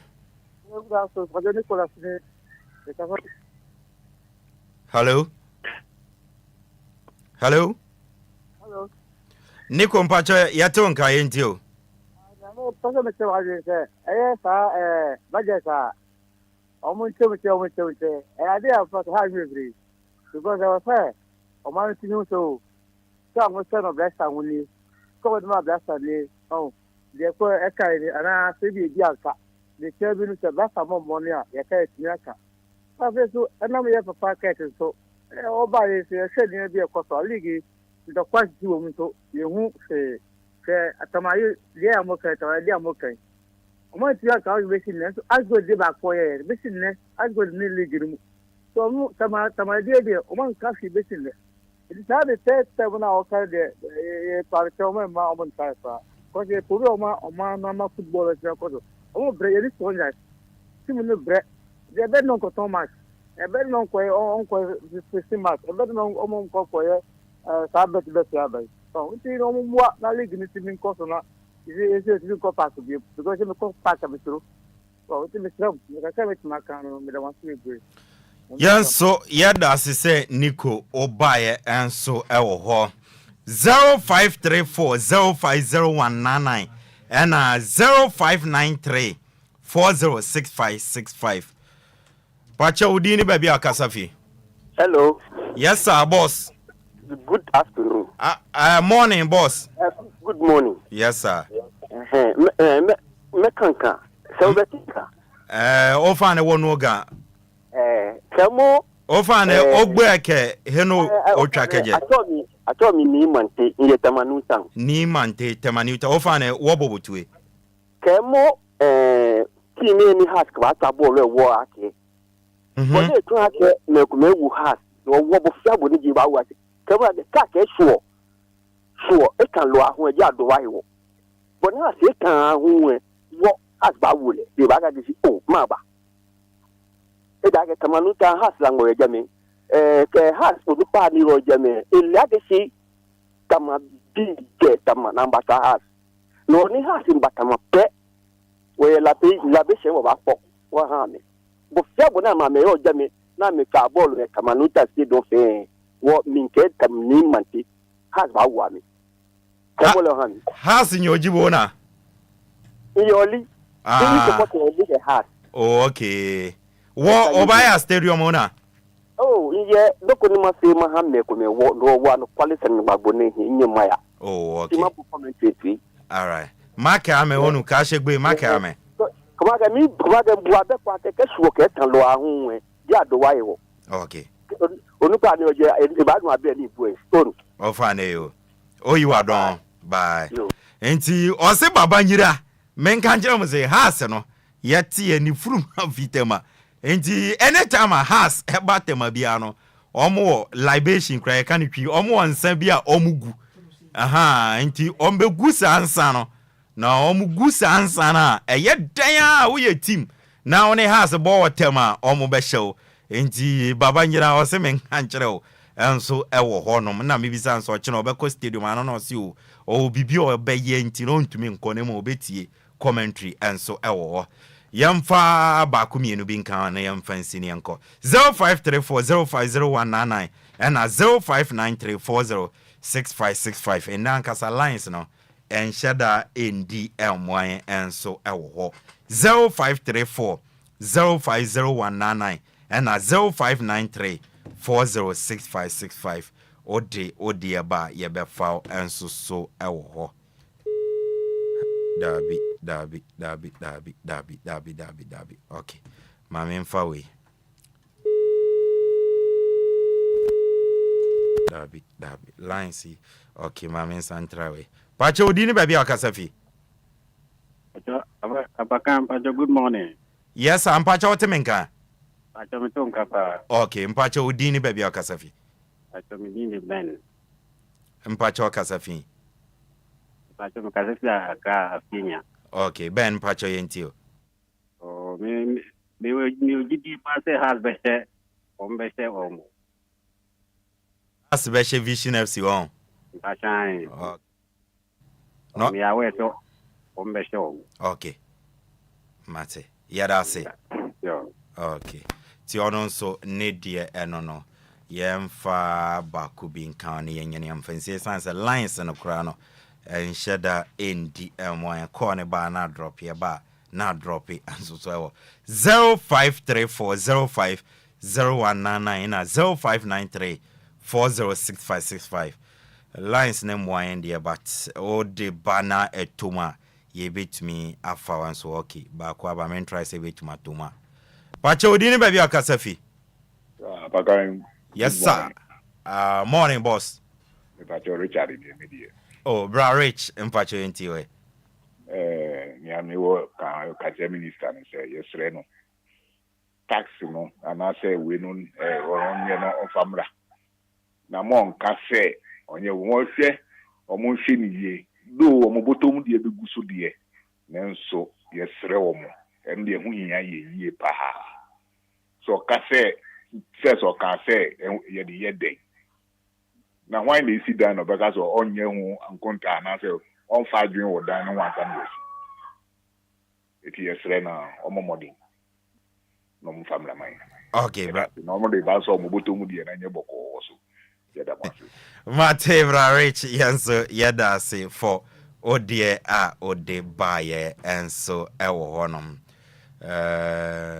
call the bar now drop it but me sure say menya last one be near fancy 0534050199 and 0593406565 utuma yeah befa announce odi aba over yeah yeah ko when next time the document because who say chiro obi ade a say oka facts what that na luckily for me no me pia me ko bia na magi documents imagine akwa na oka say has efuruma otema ka chen say oboa me so oboa e wo so alaba ye bibia wo so alaba ndi oni ma me so ko so oni business o den adia support Olympic adia onim no mon kan say nkwala no ka chen say me say has no efuruma no ye fro so alaba ye wie na adua okri no wo so nti be ko na wo number 2 coaches no me younger star no opesa o kan say what you were saying was true but ma ezo hu say sa coaches o mu win African Cup ma o mu nyina ma ye ni nyina no o mu say do mo kwa outside ti say you know o ka I said on o shade na say fundamentally no Nandeji Abrazo he took the same thing I idea wa o some do mu nyina no do mo kwa outside no mo kwa buy and no anya new thing what that nothing he just continue what he came and did now the person say radio station radio station then the person call say obi ka se me say nya no kra nipa kra yes ade no bo say na nebo unja de na say obi odi moja nyina na ode ye and he say omo kasa omo won no pen minim say asem kra kra nja me person me kan because they were furious on the first time no can say omo no ma ye you he said gaka so asasi wo Winiba big one je wa pia na start eyi be wie kojo fia no you said that no kan te say kan o kan ya ball no ayi but here is the case say o be wie ade na the starting no brain no owu ko no wan bo ni dia it's not good that's what eno nya de viewers person mu tie no that's why I was so ayi obi enu oba wa nya ade at least keto ya but ye ka say football focus chronisa e be say kire say won say all kan o say wo ya mfa ayi ama o a journalist and obi ka say wo ya mfa ma wa all right no obi onim CAF ni FIFA omo CAF football association say members of the association now what they are catch there say omo amunya members no FIFA they aba ebeba mbachi say baba obi onye member kura not na bishim that is why what the football for are frowning on omo nka say chronic dey say oye football ni na oka association no say the man that no Ghana association or say how come say so be medical officer and the medical officer mo yam association no mo kofa nen medical ebia omo kofa lawyer say ono head mo amabrin you will not allow and the football news omo ka say friends and cronies they are talking about those who are not part of football at all that's what we are talking about say me catch over say national assistant girls me can remember but that doesn't mean say me call let's say me who the head no crampo no I be won say no be me fie me fie on for football mu da me hu football mu da me hu ya na wanya yi cop ayi me hu football for no mo chi. That's what we are talking about. The say bia you can say football for maka chronics enye say omo football no omo ni football or the omako. Ofa bia we chia na yanko. Me chia President His Excellency President John Mahama Mechia Felisufusu Kwachi, the best ever friend I've ever had on this world. Okay. Na Machia Accra House of Folks Sporting Club Limited. Oh, me job was here. Now me call has me call me am season of the command cocoyo. Okay. And I says yes. They made them have my sika and say, ha secretary. Even Hakma Odu, on one no ye, ya accountant, currently I'm free ho. I'm appointing Municipal Chief Executive. Okay. I say Guma Central. If I Hakma Edu, still order so resign. He is our accountant and then okay. Gee, me bumper man no fine. And get home. And then media maso on football for near form for media maso. One of our executives on no chief executive hunter. So the football people are entering into politics. Professor Mess. Oh, okay, yeah. Obey has okay. But I say what for Mohamed Alassan, a former NCC national organizer, honor the any position or has yes bar. Ye betuma bo amade achi dwumadi ahodo pi ene we didi amahas embra phobia bed gira ne nanso no ye pani ohwe so nti opese otwaniti a na waka say he is house of folk and house of folk is him bibia wo house bia obisa ofa onkohwe book mu no wabeka kire obeka kire wani mani mo esanse na bra bo nyina fiti ne nkwala bre mu nyina ode aye adwuma e de amahas of folk Jesse yako. Yeah, boss, yako. But me person me bisa of a question back. Say when Timan Yaron na next week or ba. Who say esco no? Ghana esco no. Omre no say.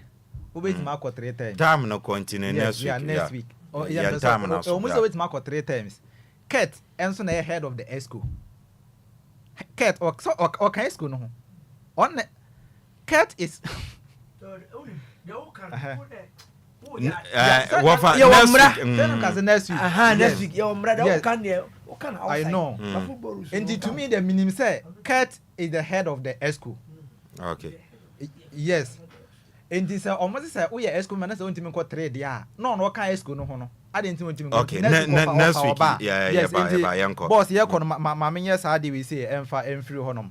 Woko PM Obia, yes, me braba ko odin birthday. Yes, your friend Okojukuma. Nti mame fasa kwanya we say so na me say no happy birthday. Yankopon hira no no man kwatenten. Na de odin san beso mi aso no. Ntimi enkon kan ntimi emfa ma no. Na ba bi odin na besi bia no. Ntimi ye nhira so. Ntimi emfa ma no ho. So one of the working guys here.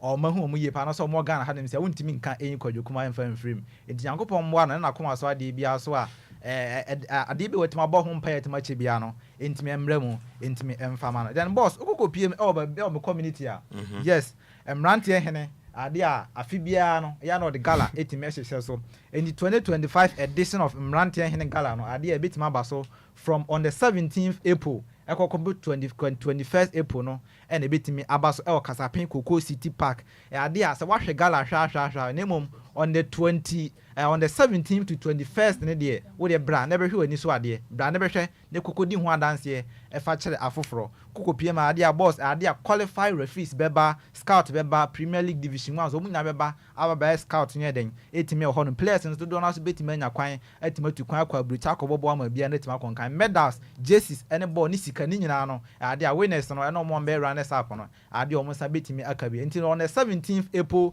to 21st April no de uni ba bia akọ e de se Kasapin Cocoa City Park honom ene nanajuba yes oni money galore omoni no magu akwan mu se gala no yeden entimi emra so honom Bismarck yeko wala baka yeko na maminchia senior brother champion Benito. Oh, Benito. Na minchia Darius or say Ember. Darius 8 year dwumedi no intino. Ma yenchia Darius, yes. Fantastic brother. Yes. Almost a fantastic brother. Benito crowd ka senka na wachi obe pass. Benito on Darius in a high omufie. Omo nkra anytime bi obetuma boy room. Enti yenchiom. Yenchiom. Na dia ka no yen fanship fridge nyame yadoma next week. Mate we be very fine. Yeko na DJ Omarion project me madam we no fato so. Na menya abotre ndwangu mu ne yen sori so ne yanko. Yes. Kwawu edru amoa yes na onim say Easter there is all about kwawu na this year na kofodia for no ye pese ye si omokon kakra inti no Yeshasie ni minchase say Kwawu Aduamwa a presented the big walk. Yes, Kwawu Aduamwa present the big walk. Eno April 19th 2025 Easter Saturday no ena Kwawu Aduamwa the big walk no ehyehyɛ so na anopa no nsia ena ehyasie na mo a mudi kan first 100 people a mubedi kan aba no yebema mo free t-shirt na mahye na yedi akọ walk no na bibia ye kama nti Kwawu Aduamwa present the big walk eno Easter Saturday na otwe April 19th 2025 anopa no nsia ken 6 am ena ehyasie ewo na edin eda so na ye walk for wellness connecting with nature. Walk for wellness connecting with nature.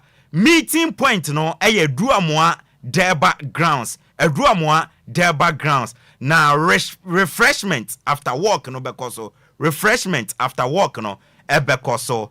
Na open chiremu bia ufi Aduamwa ho na utie me na no pe na open chiremu ana ebia o sponsorship bia opesa o sponsor walk we are fre mpenefo no ewo 0555 0 no about 5 miensa 836168 0555 0 no about 5 miensa 836168 international so farmer me say Kwawu Aduamwa present the big walk Easter Saturday on the 19th of on the Omar was say Omarion Kabibi inti mente ajo Omarion say me mo number ni biem okay mate inti no eno Kwawu Aduamwa present the big walk on April 19th. Yes, eno ye Easter Saturday na no pa no nsia pepepe ena ehyaase ewo Aduamwa the background team no walk for wellness connecting with nature. Now refreshment after work and so ewo honom na open chiremu bi anabi opese o sponsor say enetie number no 0555 0 obebo 5 miensa 836183 0555 0 no about 5 miensa 836183 for the last time 0555 836183 ano Kwawu Aduamwa the big walk na bekoso na otwe no na yede ewonsam ede asomo na yakwi ma minchia mia mebra yes oye mebra prekope na sera mpenfo ka no ne opa de akokotoko ne yemo na aboro na ne ofudu apa nso ye piano enti mia mebra yes mia mebra ye frɛ no Mr. Shaibu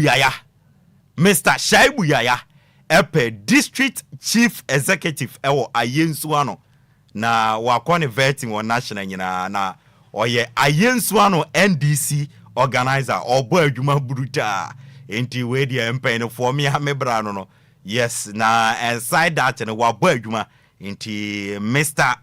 Shaibu Yaya we dia empene for momfa ayensu ano DC no momfa ma no mo nominate no na assembly members ne nso nto abama no na bibia anya kama no Mr. Shaibu Yaya yes ayensu ano NDC organizer o boy adwuma bruta ope DC ewa ayensu ano international mo approve ni nomination no no banso a assembly members ne mo nto aba emfama no Mr. Shaibu Yaya NDC organizer wa ayensu ano ope DC wa ayensu ano ye wo how nya kwan nye yeni district hospital and afenso nansen galamse fu atiesi ayesu anu im and omu senso yi na Mr. Yaya Shaibu pe ene betuma ba na wabe service our problems ni nyina de aman as DC de ma yesu anu international empene for mo approve Mr. Yaya Shaibu ne nomination na assembly members ne so ento abama no na Mr. Shaibu Yaya embe DC infama ayensu anu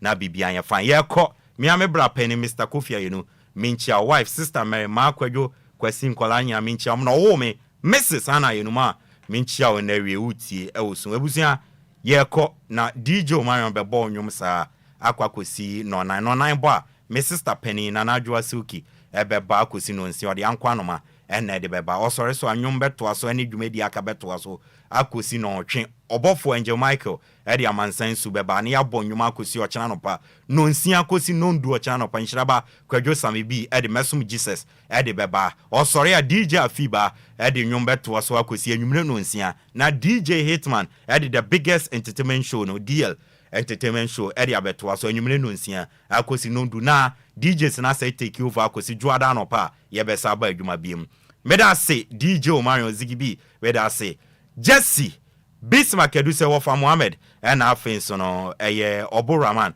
eye production edi eboy me am di dwumadi no chia me di am je so no eye ayensu ano de hye Apakan GH the Blessed King minua kwame afumba bibia obi am nchia ebusia yakra obibia mo amohwe o Facebook nyina ne YouTube yedamase yeko